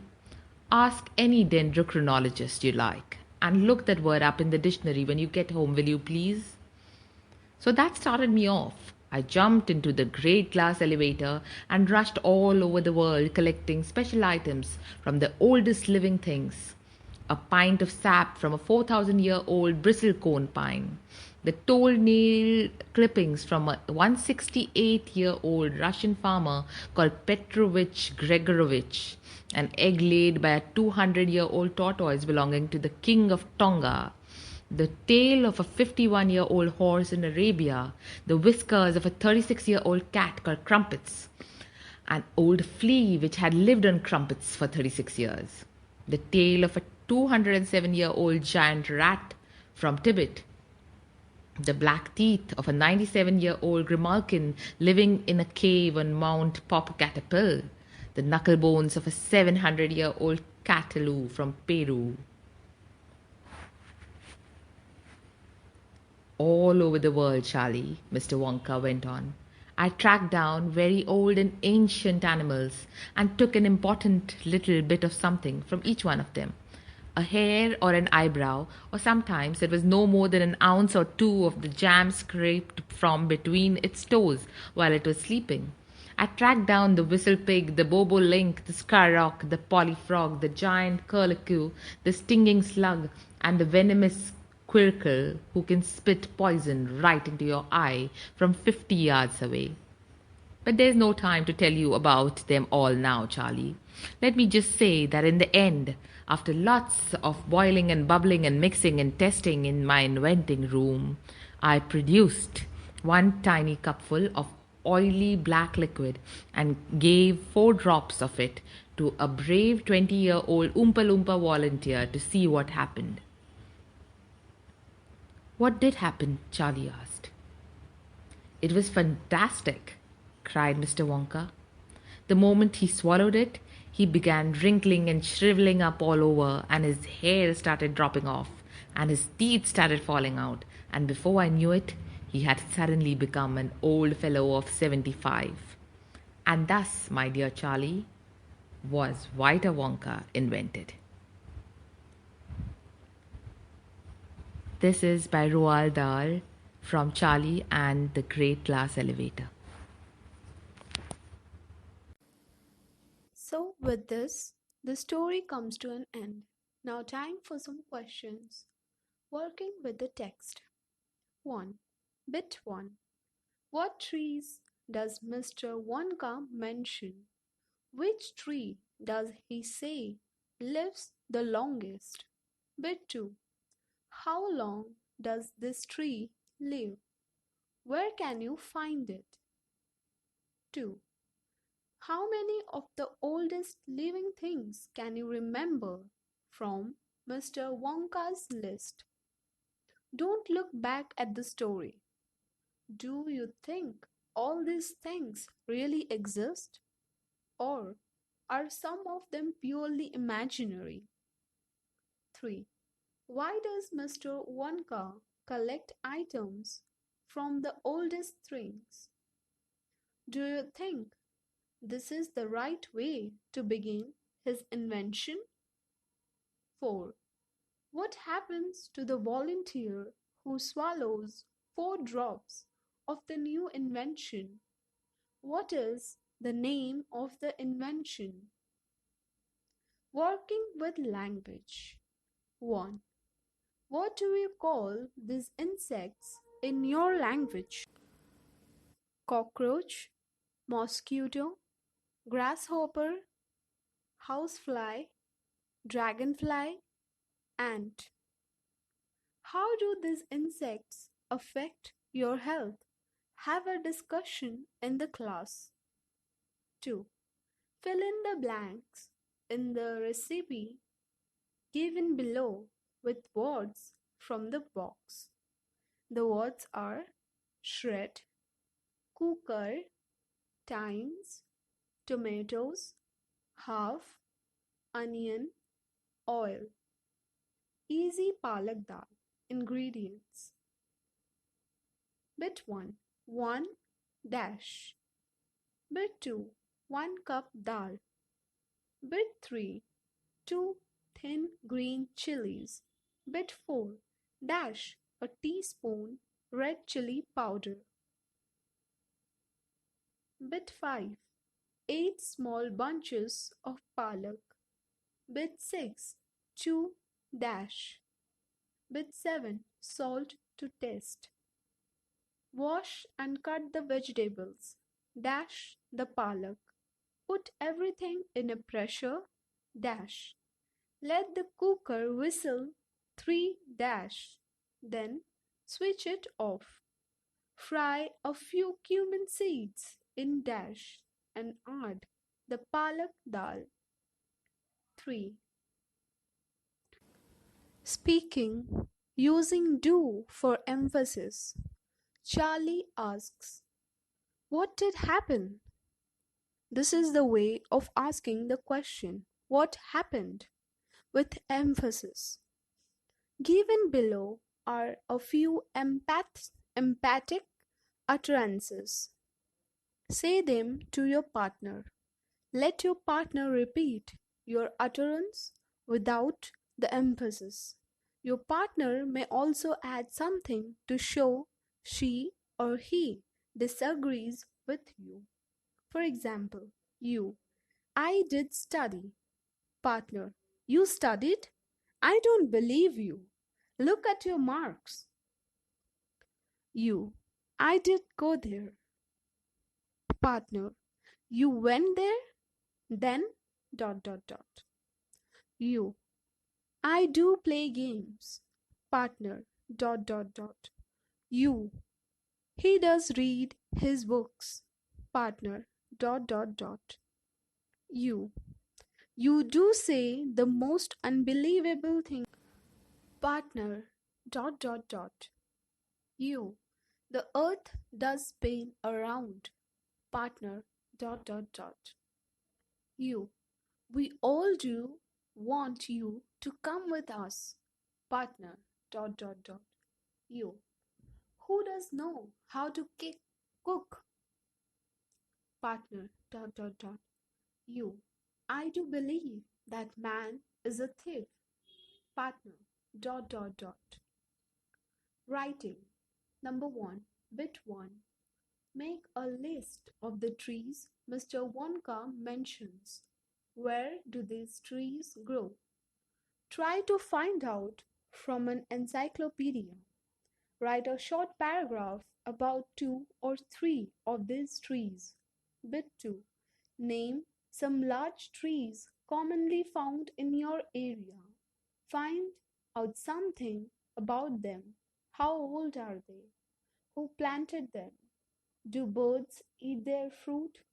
And write 2 or 3 sentences about each one of them. 2. Find out something interesting about age or growing old and write a paragraph about it. Following are a few topics suggested as examples. Bit 1. The age profile of a country's population. Does it have more young people than old people or vice versa? What are the consequences of this? Bit 2. How can we tell how old a tree, a horse, or a rock is? Bit 3. What is the life expectancy of various living things and various populations? How long can they reasonably expect to live? Delivery delayed. When the postman arrived at the Roy household to deliver the mail, he was surprised to find a new vicious dog. The dog was fastened to a tree by a lash, just long enough to reach the front door. The dog growled and bared its teeth, but the postman managed to outwit the dog and reach the front door safely. How?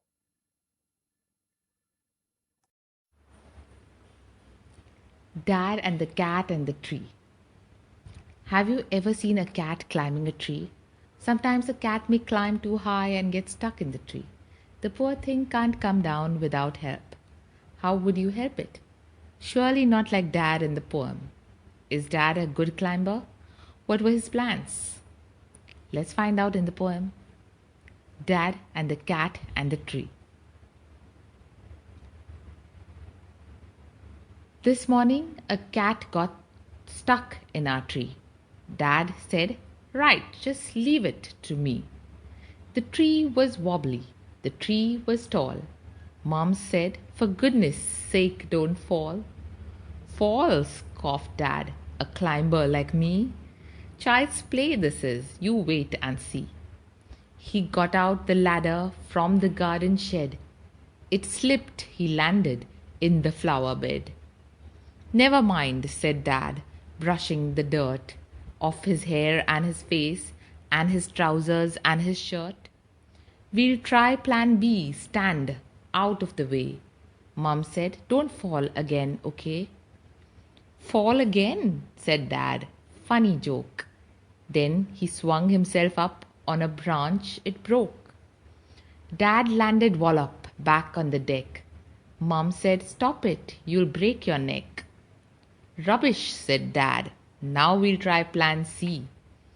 Easy as winkling to a climber like me.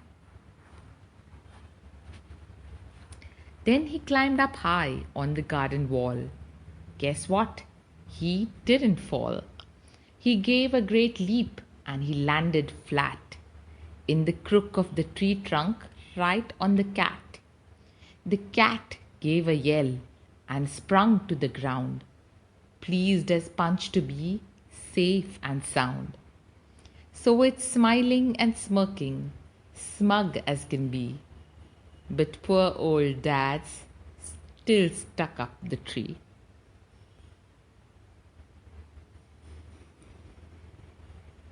This poem is written by K.R.R. Wright. Glossary. Wobbly means unsteady. For goodness sake means an exclamation expressing protest. Scoffed means laughed mockingly. Child's play means very easy to do.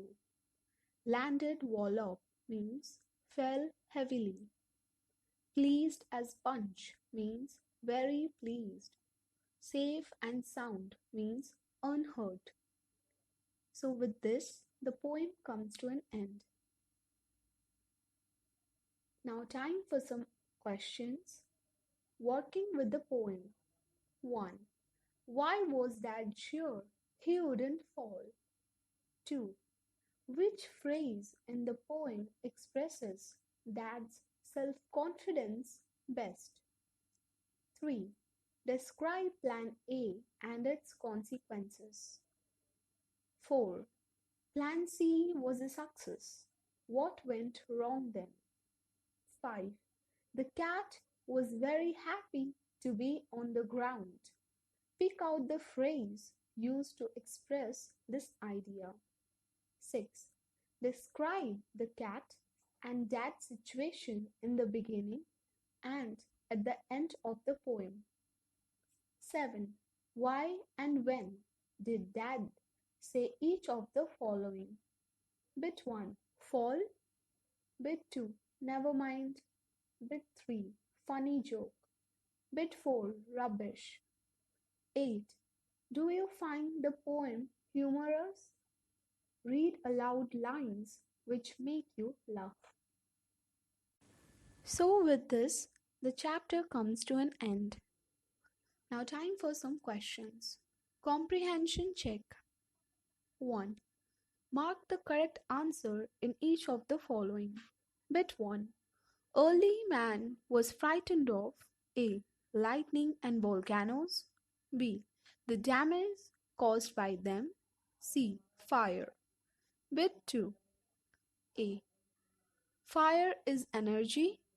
B. Fire is heat and light. C. Fire is the result of a chemical reaction. 2. From the boxes given below, choose the one with the correct order of the following sentences. Bit 1, that is fire. Bit 2, a chemical reaction takes place. Bit 3, energy in the form of heat and light is released. Bit 4, oxygen combines with carbon and hydrogen.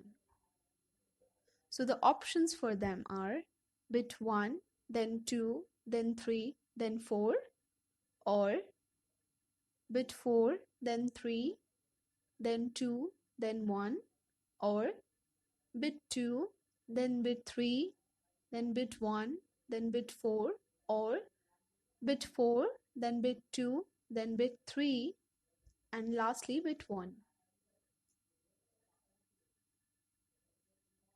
Working with the text. Answer the following questions. 1. What do you understand by the flash point of a fuel? 2. Bit 1. What are some common uses of fire? Bit 2. In what sense it is a bad master? 3. Match items in column A with those in column B. Column A has the words bit 1 fuel, bit 2 oxygen, bit 3 heat. Column B has words A. Lighted matchstick, B. Air, C. Coal, D. Burning coal, E. Wood, F. Smoldering paper, G. Cooking gas. 4. What are the three main ways in which a fire can be controlled or put out? 5. Match the items in box A with those in box B. Box A. Bit 1. To burn paper or a piece of wood. Bit 2. Small fires can be put out. Bit 3. When water is spread on fire. Bit 4. A carbon dioxide extinguisher is the best thing. Bit 5. Space left between the building. B. Bit 1. It absorbs heat from the burning material and Bit 2. Lowers the temperature. Bit 3. Reduces the risk of fire. Bit 4. With a damp blanket. Bit 5. We heat it before it catches fire. Bit 6. To put out an electrical fire. 6. Why does a burning candle go out when you blow on it? 7. Spraying water is not a good way of putting out an oil fire or an electrical fire. Why not? 8. What are some of the things you should do to prevent a fire at home and in the school?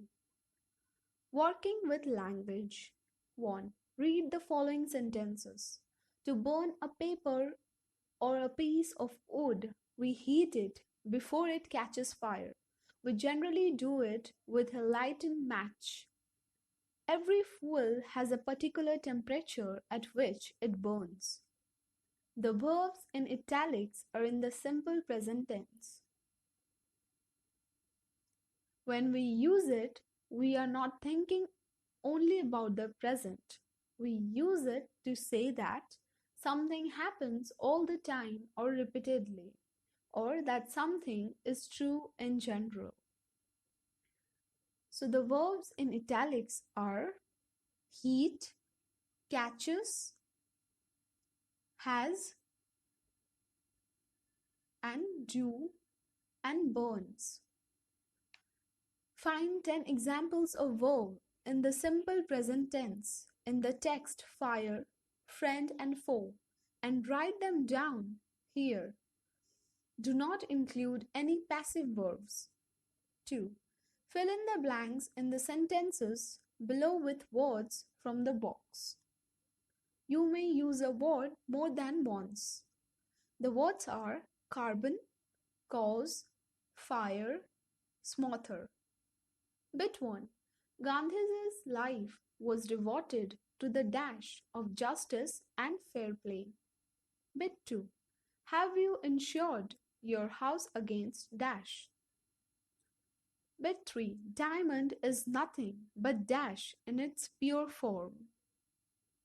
Bit 4. If you put too much coal on the fire at once, you will dash it. Bit 5. Smoking is said to be the main dash of heart disease. Bit 6. When asked by an ambitious writer whether he should put some dash into his stories. Somerset Maugham murmured, "No, the other way round." Bit 7. She is a dash copy of her mother. Bit 8. It is often difficult to dash a yawn when you listen to a long speech on the value of time. 3. One word is italicized in each sentence. Find its opposite in the box and fill in the blanks. The words are spending, shut, destroy, subtract, increase. Bit 1. You are required to keep all the doors open, not dash. Here in the sentence, the italicized word is open. Bit 2. Pupil. What mark did I get in yesterday's math test? Teacher. You got what you get when you add 5 and dash 10 from the total. Here, the italicized word is add. Bit 3. Run 4 kilometers a day to preserve your health. Run a lot more to do dash it. Here, the italicized word is preserve. Bit 4. If a doctor advises a lean and lanky patient to reduce his health further, be sure he is doing it to dash his income. Here, the italicized word is reduce. Bit 5. The world is too much with us, late and soon. Getting and dash we lay waste our powers. By Wordsworth. Here, in this sentence, italicized word is getting. Number 4. Use the words given in the box to fill the blanks. In the sentences below, the words are across, along, past, true. Bit 1. The cat chased the mouse, dash the lawn. Bit 2. We were not allowed to cross the frontier, so we drove dash it as far as we could and came back happy. Bit 3. The horse went dash the winning post and had to be stopped with difficulty. Bit 4. It is not difficult to see dash your plan. Anyone can see your motive. Bit 5. Go dash the yellow line, then turn left. You will reach the post office in 5 minutes. Speaking and writing. 1. Look at the following 3 units. First, reorder the items in each unit to make a meaningful sentence. Next, reorder the sentences to make a meaningful paragraph. Use correct punctuation marks in the paragraph. Bit 1. And 18 fire tenders struggled, the fire began on Monday, to douse the blaze till morning. Bit 2. In a major fire, over 25 shops, were gutted. Bit 3. But property, was destroyed, worth several lakhs, no casualties were reported. 2. Read the following newspaper report given in the box below. Fire station goes up in flames. A fire chief was embarrassed when a station without a smoke alarm went up in flames. The building and a fire engine were destroyed in the blaze. Nobody was injured in the fire that was tackled by 30 firefighters in 6 fire engines from neighboring towns. Fire is both useful and dangerous. What is fire? How did we discover it? How do we control it? Fire, friend and foe. Early man didn't know what fire was, but he must have seen the damage it could cause. He must have watched lightning and volcanoes long before he began to use fire himself. Fire was powerful and dangerous, and he was frightened. Fire may have puzzled early man, but we now know that fire is the result of a chemical reaction. When the oxygen in the air combines with carbon and hydrogen in a fuel, a chemical reaction takes place. Energy in the form of heat and light is released in this process. This is what we call fire. 3 things are needed to make fire: fuel, oxygen, and heat. Wood, coal, cooking gas, and petrol are some examples of fuel. Oxygen comes from the air. That is why when you blow on smoldering paper, it often bursts into flame. The third thing needed to make fire is heat. Fuel and oxygen do not make fire by themselves, or else a newspaper or a stick lying in the open would catch fire on its own. To burn a piece of paper or wood, we heat it before it catches fire. We generally do it with a lighted match. Every fuel has a particular temperature at which it begins to burn. This temperature is called the flash point or kindling temperature of the fuel. It is sometimes said that fire is a good servant but a bad master. It only means that fire is very useful as long as it is kept under control. For instance, we use it to cook our food, warm our homes in winter, and to generate electricity. But on the other hand, if fire gets out of control, it can be very dangerous. Each year, thousands of homes and shops are damaged by fire. Vast areas of forests are also destroyed, and hundreds of people are killed or injured. Just as 3 things are needed to start a fire, there are 3 main ways in which a fire can be put out. In each, one of the 3 things needed for burning is taken away. For example, we can take away the fuel. If the fire has no fuel to feed on, no burning can take place. We often let a fire die out simply by not adding more fuel to it. The second way of putting out a fire is to prevent oxygen from reaching it. No supply of oxygen means no fire. Small fires can be put out or smothered with a damp blanket or a sack. This stops oxygen reaching the burning material. Sometimes carbon dioxide is used to extinguish fire. It does not allow oxygen to reach the burning material. The third way of putting out a fire is to remove the heat. If the temperature can be brought down below the flash point, the fuel stops burning. You blow on a burning matchstick or a candle to put it out. In doing so, you remove the hot air around the flame, bringing down its temperature below the flash point, and the candle goes out. Sometimes water is sprayed on a fire. It absorbs heat from the burning fuel and lowers the temperature. The blanket of water also cuts off the supply of oxygen, and the fire is extinguished. Some fires cannot be put out with water. If water is splashed onto an oil fire, the oil will float to the top of the water and continue to burn. This can be very dangerous because water can flow quickly, carrying the burning oil with it and spreading the fire. Water should also not be used on fires caused by electrical appliances. The person spraying water might receive an electric shock and be killed.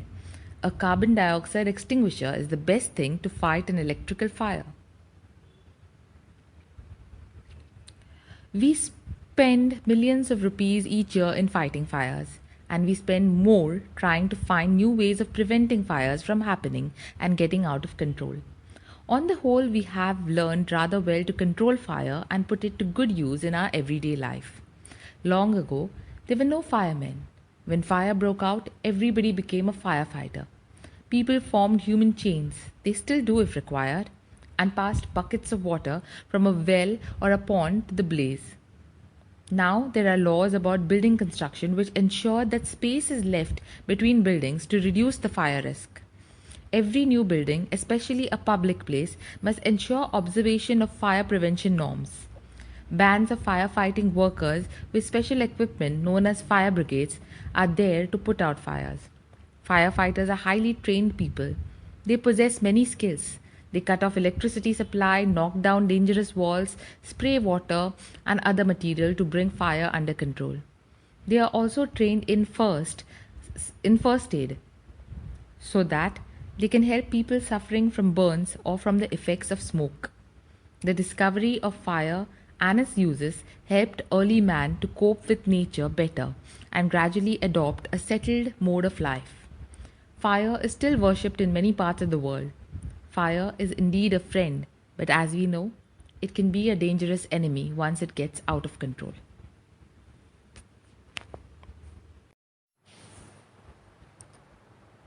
Meadow surprises.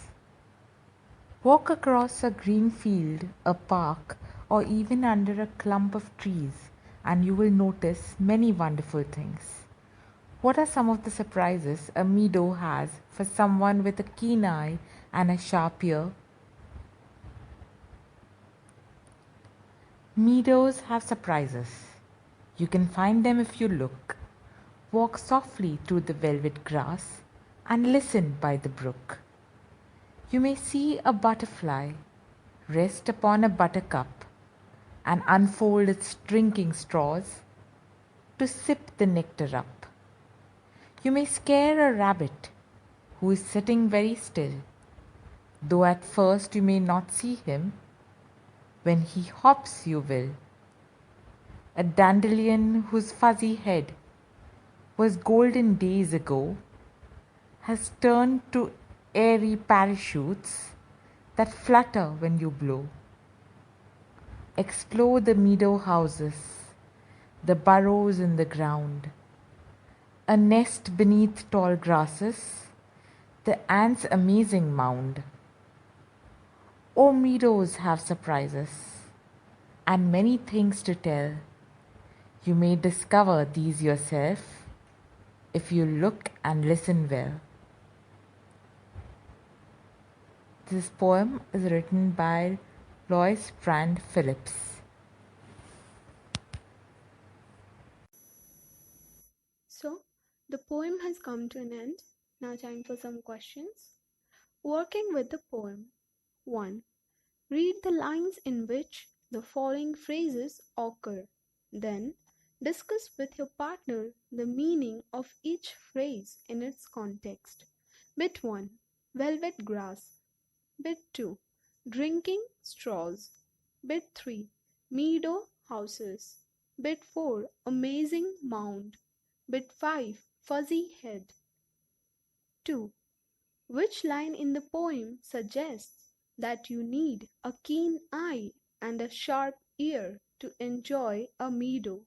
Read aloud the stanza that contains this line. 3. Find pictures of the kinds of birds, insects, and scenes mentioned in the poem. 4. Watch a tree or a plant or walk across a field or park at the same time every day for a week. Keep a diary of what you see and hear. At the end of the week, write a short paragraph or a poem about your experiences. Put your writing up on the class bulletin board. Listen the following poem about the world of nature, which is as busy as the world of human beings. Busy world. Bees are buzzing, frogs are hopping, moles are digging, there's no stopping.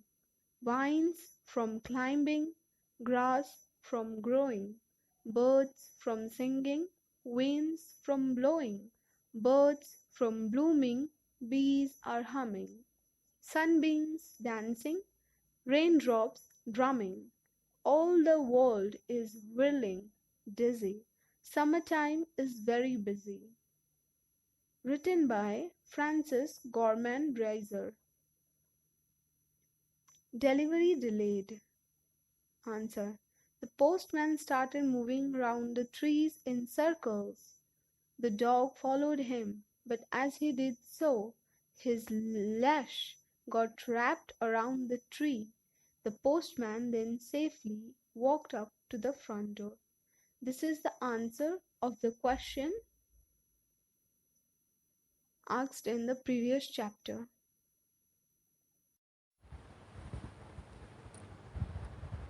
If you wish to go on a long bicycle ride, the bicycle should be in good condition. If possible, an expert mechanic should overhaul it. But what happens if the machine has a will of its own and the mechanic knows next to nothing? A bicycle in good repair. A man I knew proposed one evening we should go for a long bicycle ride together on the following day, and I agreed. I got up early. For me, I made an effort and was pleased with myself. He came half an hour late. I was waiting for him in the garden. It was a lovely day. He said, "That's a good-looking machine of yours. How does it run?" "Oh, like most of them," I answered. "Easily enough in the morning, goes a little stiffly after lunch." He caught hold of it by the front wheel and the fork and shook it violently. I said, "Don't do that, you'll hurt it." I did not see why he should shake it. It had not done anything to him. Besides, if it wanted shaking, I was the proper person to shake it. I felt much as I should had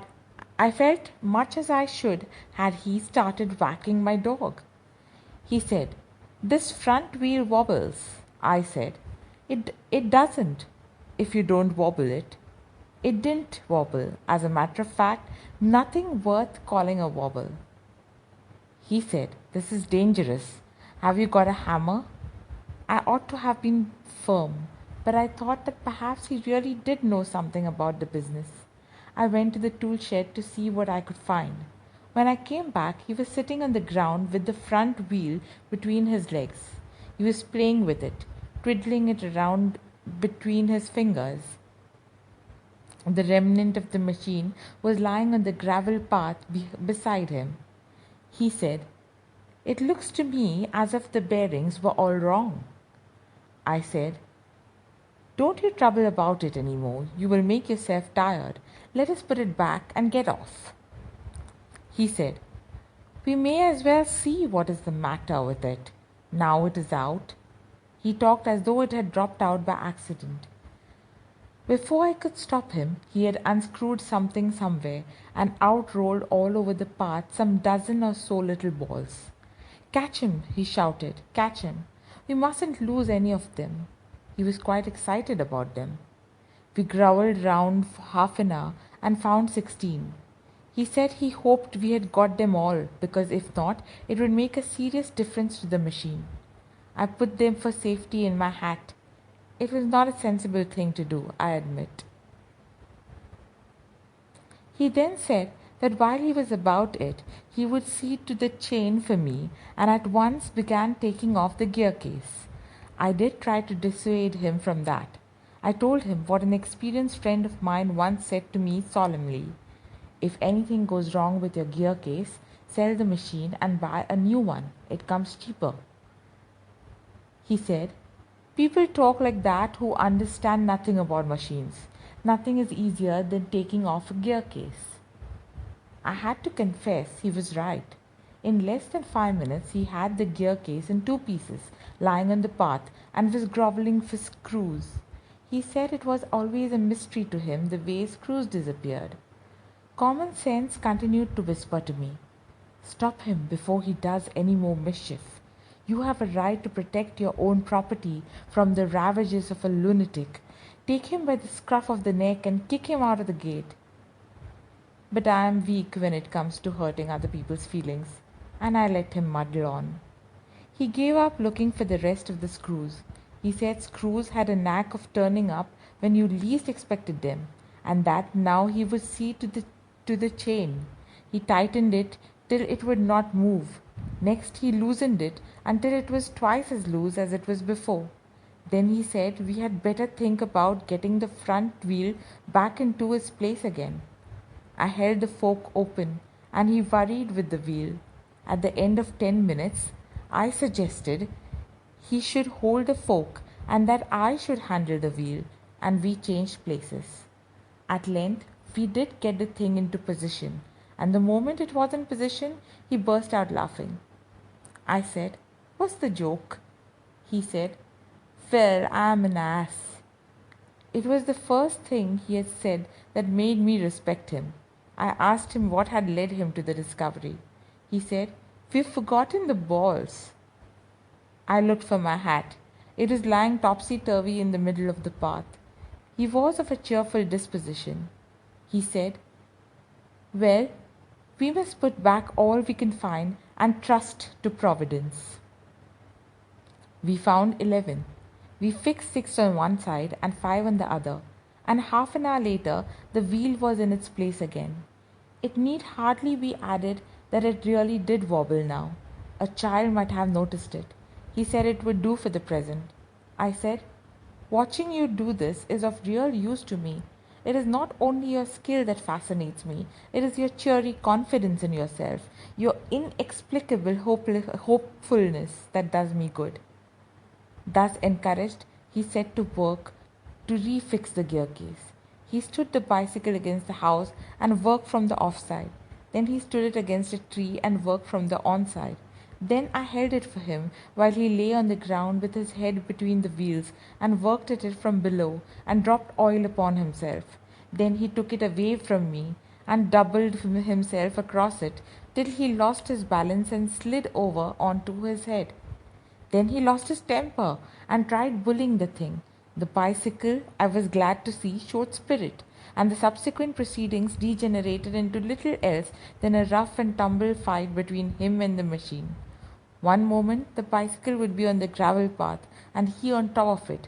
The next, the position would be reversed. He on the gravel path, the bicycle on him.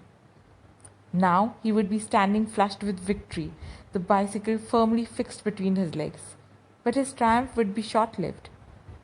By a sudden quick movement it would free itself and turning upon him hit him sharply over the head with one of its handles. At 1:45, dirty and dishevelled, cut and bleeding, he said, "I think that will do," and rose and wiped his brow. The bicycle looked as if it also had had enough of it.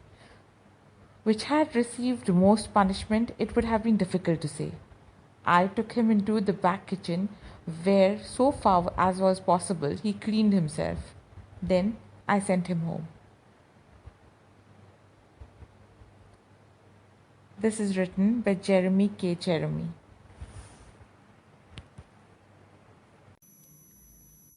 So the story has come to an end. Now time for some questions.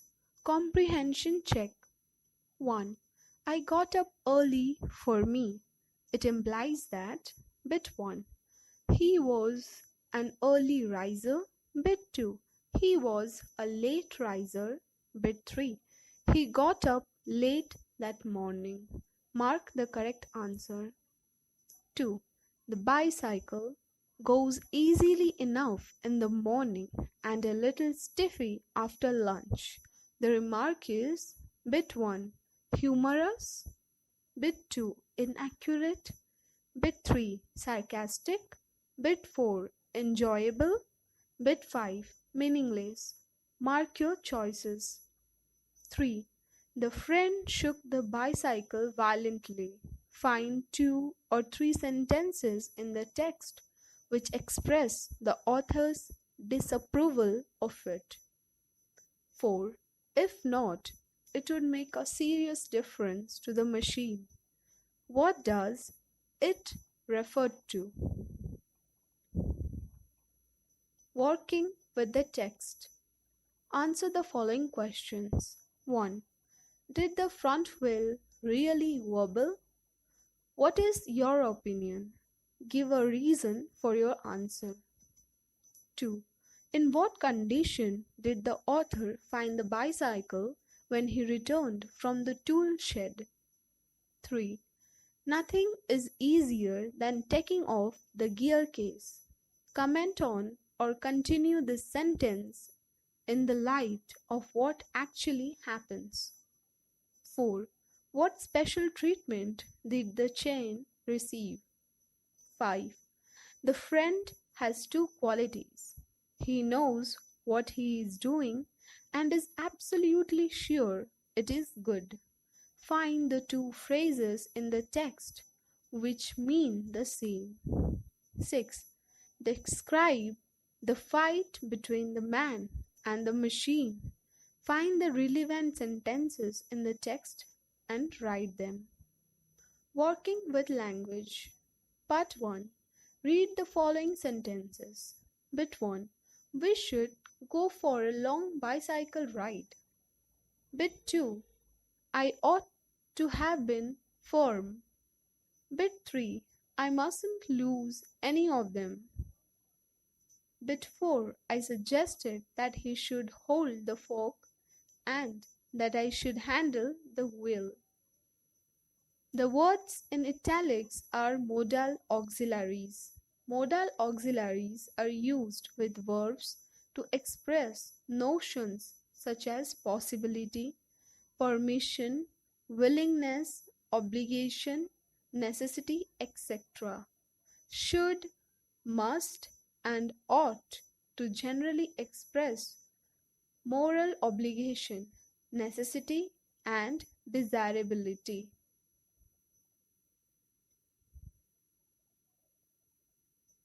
Look at the following. Bit 1. We should go on a holiday. Suggestion. It is a good idea for us to go on a holiday. Bit 2. He is not too well these days. He must see a doctor before he becomes worse. Compulsion or necessity. It is absolutely essential or necessary for him to see a doctor. Bit 3. You ought to listen to me. I am well over a decade older than you, more empathetic than should. Since I am older than you, it is advisable that you should listen to me. Note: should and ought to are often used interchangeably. Rewrite each of the following sentences using should or ought to, must or must in place of the italicized words. Make other changes wherever necessary. Bit 1. You are obliged to do your duty irrespective of consequences. Bit 2. You will do well to study at least for an hour every day. Bit 3. The doctor says it is necessary for her to sleep 8 hours every night. Bit 4. It is right that you show respect towards elders and affection towards youngsters. Bit 5. If you want to stay healthy, exercise regularly. Bit 6. It is good for you to take a walk every morning. Bit 7. It is strongly advised that you don't stand on your head. Bit 8. As he has a cold, it is better for him to go to bed. 2. Use should or must or ought to appropriately in the following sentences. Bit 1. People who live in glass houses dash not throw stones. Bit 2. You dash wipe your feet before coming into the house, especially during the rains. Bit 3. You dash do what the teacher tells you. Bit 4. The pupils were told that they dash write more neatly. Bit 5. Sign in front of a park, you dash not walk on the grass. Bit 6. You dash be ashamed of yourself having made such a remark. Bit 7. He left home at 9 o'clock. He dash be here any minute. Bit 8. Whatever happened to the chocolate cake? How dash I know? I have just arrived. 3. Two or more single sentences can be combined to form a single sentence. Read the following. I made an effort and was pleased with myself. This sentence is in fact a combination of two sentences. That is, 1. I made an effort. 2. I was pleased with myself. Now read this sentence. I did not see why he should shake it. There is also a combination of two sentences. 1. I did not see it. 2. Why should he shake it? Divide each of the following sentences into its parts. Write meaningful parts. If necessary, supply a word or two to make each part meaningful. Bit 1. I went to the tool shed to see what I could find. Make it 3 parts. Bit 2. When I came back, he was sitting on the ground. Make it 2 parts. Bit 3. He may as well see what's the matter with it. Now it is out. Make it 3 parts. Bit 4. He said he hoped we had got them all. Make it 3 parts. Bit 5. I had to confess. He was right. Make it 2 parts. 4. N or EN acts as a prefix put at the beginning or as a suffix put at the end to form new words. For example, N plus courage is equal to encourage. Weak plus N is equal to weaken. N or EN at the beginning or at the end of a word is not always a prefix or a suffix. It is then an integral part of the word, like ending or barren. Bit 1. Now arrange the words given in the box under the 3 headings: prefix, suffix, and a part of the word. So make 3 columns: prefix, suffix, and part of the word. And based on the position of N, that is, at the end or at the beginning or an integral part, put the word in the provided columns. The words are encourage, ENCOURAGE, barren, BARREN, fasten, FASTEN, even, EVEN, dampen, DAMPEN, endanger, ENDANGER, enclose, ENCLOSE, enable, ENABLE, listen, LISTEN, soften, SOFTEN, weaken, WEAKEN, enclave, ENCLAVE. Bit 2. Find new words in your textbook and put them under the same headings. Have you ever seen a snake fighting a mongoose, or getting into a hole, or swimming in the river? Everyone, almost everyone, believes that snakes are dangerous. Some are, most are not. This poem is written by Muriel L. Sane and is about a harmless garden snake. I saw a snake and ran away. Some snakes are dangerous, they say. But mother says that kind is good and eats up insects for his food. So when he wiggles in the grass, I'll stand aside and watch him pass and tell myself there's no mistake. It's just a harmless garden snake. So with this, the poem has come to an end. Now time for some questions. Working with the poem. 1. Answer the following questions. Bit 1. Pick out the line that suggests that the child is afraid of snakes. Bit 2. Which line shows a complete change of the child's attitude towards snakes? Read it aloud. Bit 3. But mother says that this kind is good. What is mother referring to? 2. Find the word that refers to the snake's movements in the grass. 3. There are 4 pairs of rhyming words in the poem. Say them aloud. 4. A snake has no legs or feet, but it moves very fast. Can you guess how? Discuss in the group. 5.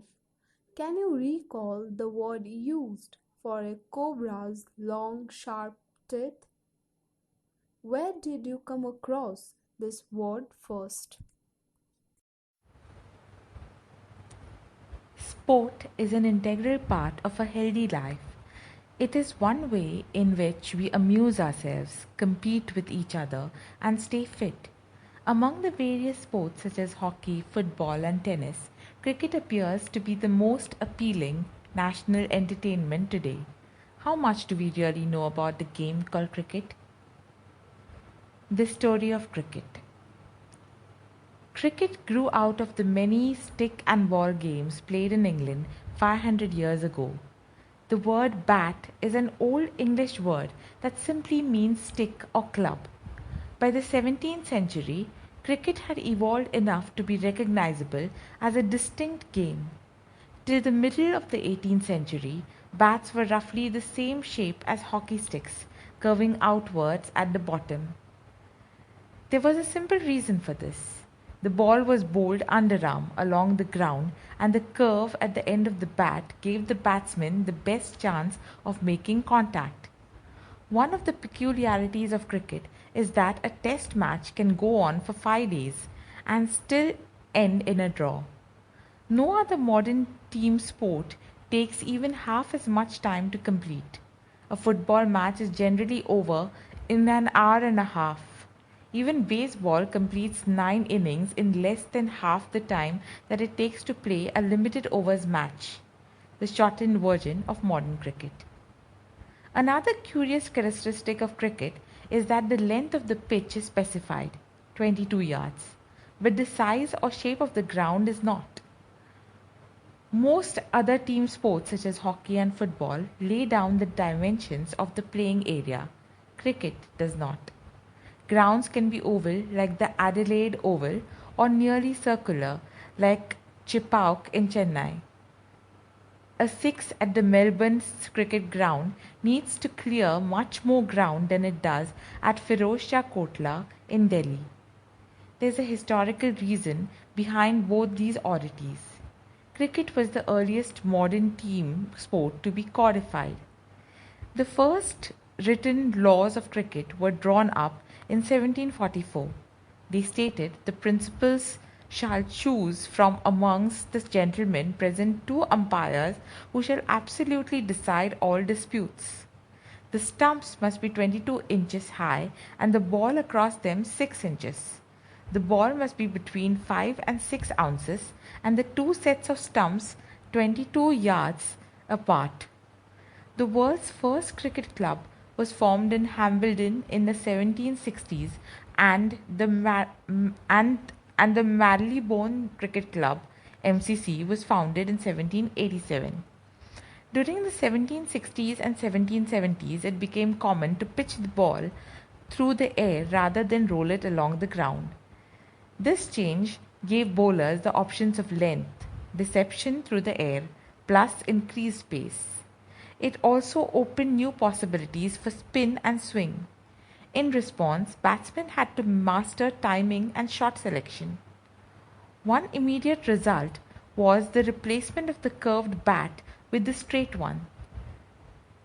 The weight of the ball was limited to between 5.5 to 5.75 ounces and the width of the bat to 4 inches. In 1774, the first leg before law was published. Also, around this time, a third stump became common. By 1780, 3 days had become the length of a major match, and this year also saw the creation of the first 6-seam cricket ball. If you look at the game's equipment, you can see how cricket both changed with changing times and yet fundamentally remained true to its origins in rural England. Cricket's most important tools are all made of natural pre-industrial materials. The bat is made with leather, twine and cork. Even today, both bat and ball are handmade, not industrially manufactured. The material of the bat changed slightly over time. Once it was cut out of a single piece of wood. Now it consists of two pieces, the blade, which is made out of the wood of the willow tree, and the handle, which is made out of cane, that became available as European colonialists and trading companies established themselves in Asia. Unlike golf and tennis, cricket has refused to remake its tools with industrial or man-made materials. Plastic, fiberglass and metal have been firmly rejected.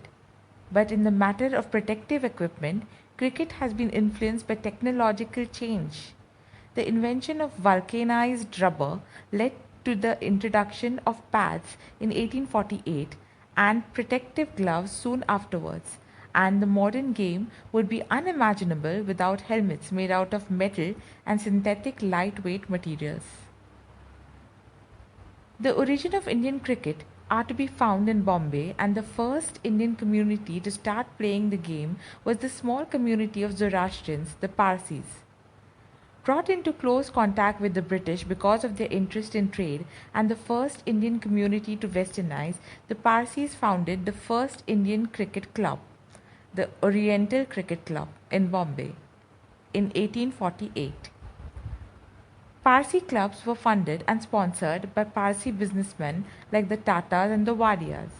The white cricket elite in India offered no help to the enthusiastic Parsis. In fact, there was a quarrel between the Bombay Gymkhana, a whites-only club, and Parsi cricketers over the use of a public park. The Parsis complained that the park was left unfit for cricket because the polo ponies of the Bombay Gymkhana dug up the surface. When it became clear that the colonial authorities were prejudiced in favor of their white compatriots, the Parsis built their own Gymkhana to play cricket in. The rivalry between the Parsis and the Bombay Gymkhana had a happy ending for these pioneers of Indian cricket.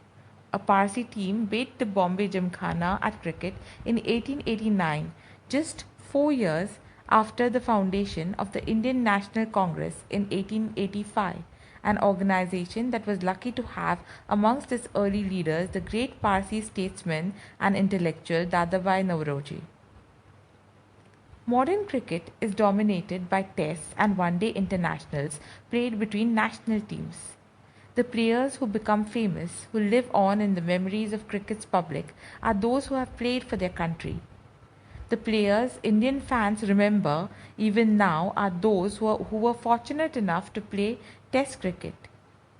C.K. Naidu, an outstanding Indian batsman of his time, lives on in the popular imagination when some of his great contemporaries like Palwankar Vitthal and Palwankar Balu have been forgotten. Even though Naidu was past his cricketing prime when he played for India in its first test matches against England starting in 1932, his place in India's cricket history is assured because he was the country's first test captain.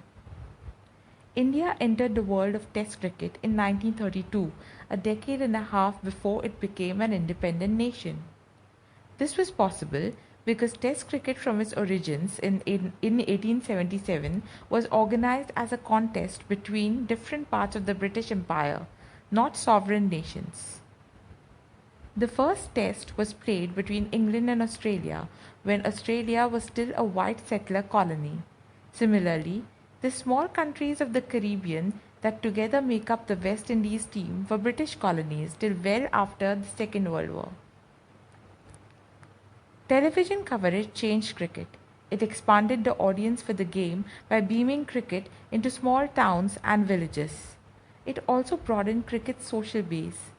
Children who had never previously had the chance to watch international cricket because they lived outside the big cities could now watch and learn by imitating their heroes. The technology of satellite television and the worldwide reach of multinational television companies created a global market for cricket. Matches in Sydney could now be watched live in Surat. Since India had the largest viewership for the game amongst the cricket playing nations and the largest market in the cricketing world, the game's center of gravity shifted to South Asia.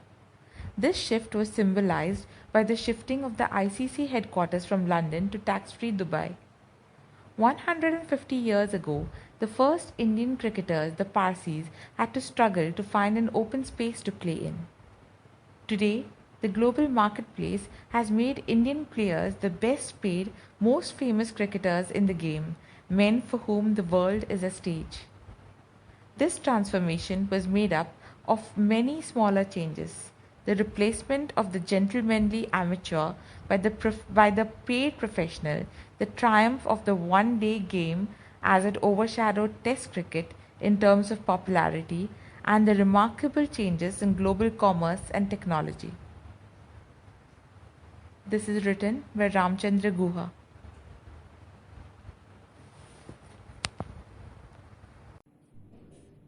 So, with this, the story has come to an end. Now, time for some questions. Comprehension check 1. Cricket is originally a or an? Bit 1. Indian game.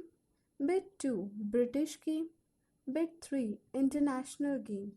Mark the right answer. 2. There is a historical reason behind both these oddities. In the preceding two paragraphs, find two words or phrases that mean the same as oddities. 3. How is a cricket bat different from a hockey stick? Comprehension check. Write true or false against each of the following sentences. Bit 1. India joined the world of Test cricket before independence. Bit 2. The colonizers did nothing to encourage the Parsis in playing cricket. Bit 3. Palwankar Balu was India's first Test captain. Bit 4. Australia played its first Test against England as a sovereign nation. Comprehension check 1. A professional cricket player is one who makes a living by playing cricket. Find the opposite of professional in the last paragraph. 2. In the triumph of the one-day game, triumph means the one-day games. Bit 1. Superiority to Test cricket. Bit 2. Inferiority to Test cricket. 3. Achievement and success over Test cricket. 4. Popularity among viewers. Mark the right answer. 3. The men for whom the world is a stage. Bit 1. It refers to the famous cricket fields in the world. Bit 2. It refers that there are many cricket playing countries in the world. Bit 3. It implies that cricketers are like actors, and every cricket ground is like a stage on which the drama of cricket is enacted the world over. Mark the right answer. Working with the text. 1. Name some stick and ball games that you have witnessed or heard of. 2. The Parsis were the first Indian community to take to cricket. Why? 3. The rivalry between the Parsis and the Bombay Gymkhana had a happy ending for the former. What does a happy ending refer to? 4. Do you think cricket owes its present popularity to television? Justify your answer. 5. Why has cricket a large viewership in India, not in China or Russia? 6. What do you understand by the game's cricket equipment? 7. How is the Test cricket a unique game in many ways? 8. How is cricket different from other team games? 9. How have advances in technology affected the game of cricket? 10. Explain how cricket changed with changing times and yet remained unchanged in some ways. Working with language. 1. Add ly or lee to the italicized word in each sentence. Rewrite the sentence using the new word. See examples first. Example 1. He runs between wickets as if his legs were stiff. Here stiff is the italicized words to which we will add ly. He runs between wickets stiffly. Bit 2 or example 2. Why did the batsman swing the bat in such a violent manner? Here violent has been italicized to which we will add ly. Why did the batsman swing the bat so violently? Bit 1. It is obvious that the work has not been done in a proper way. Italicized word is proper. Bit 2. He made the sentence in a firm manner. Firm is the italicized word. Bit 3. The job can be completed within a week in an easy way. Easy has been italicized. Bit 4. You did not play in a serious manner, or else you would have won the match. Here serious has been italicized. Bit 5. She recited the poem in a cheerful manner. Here cheerful has been italicized. 2.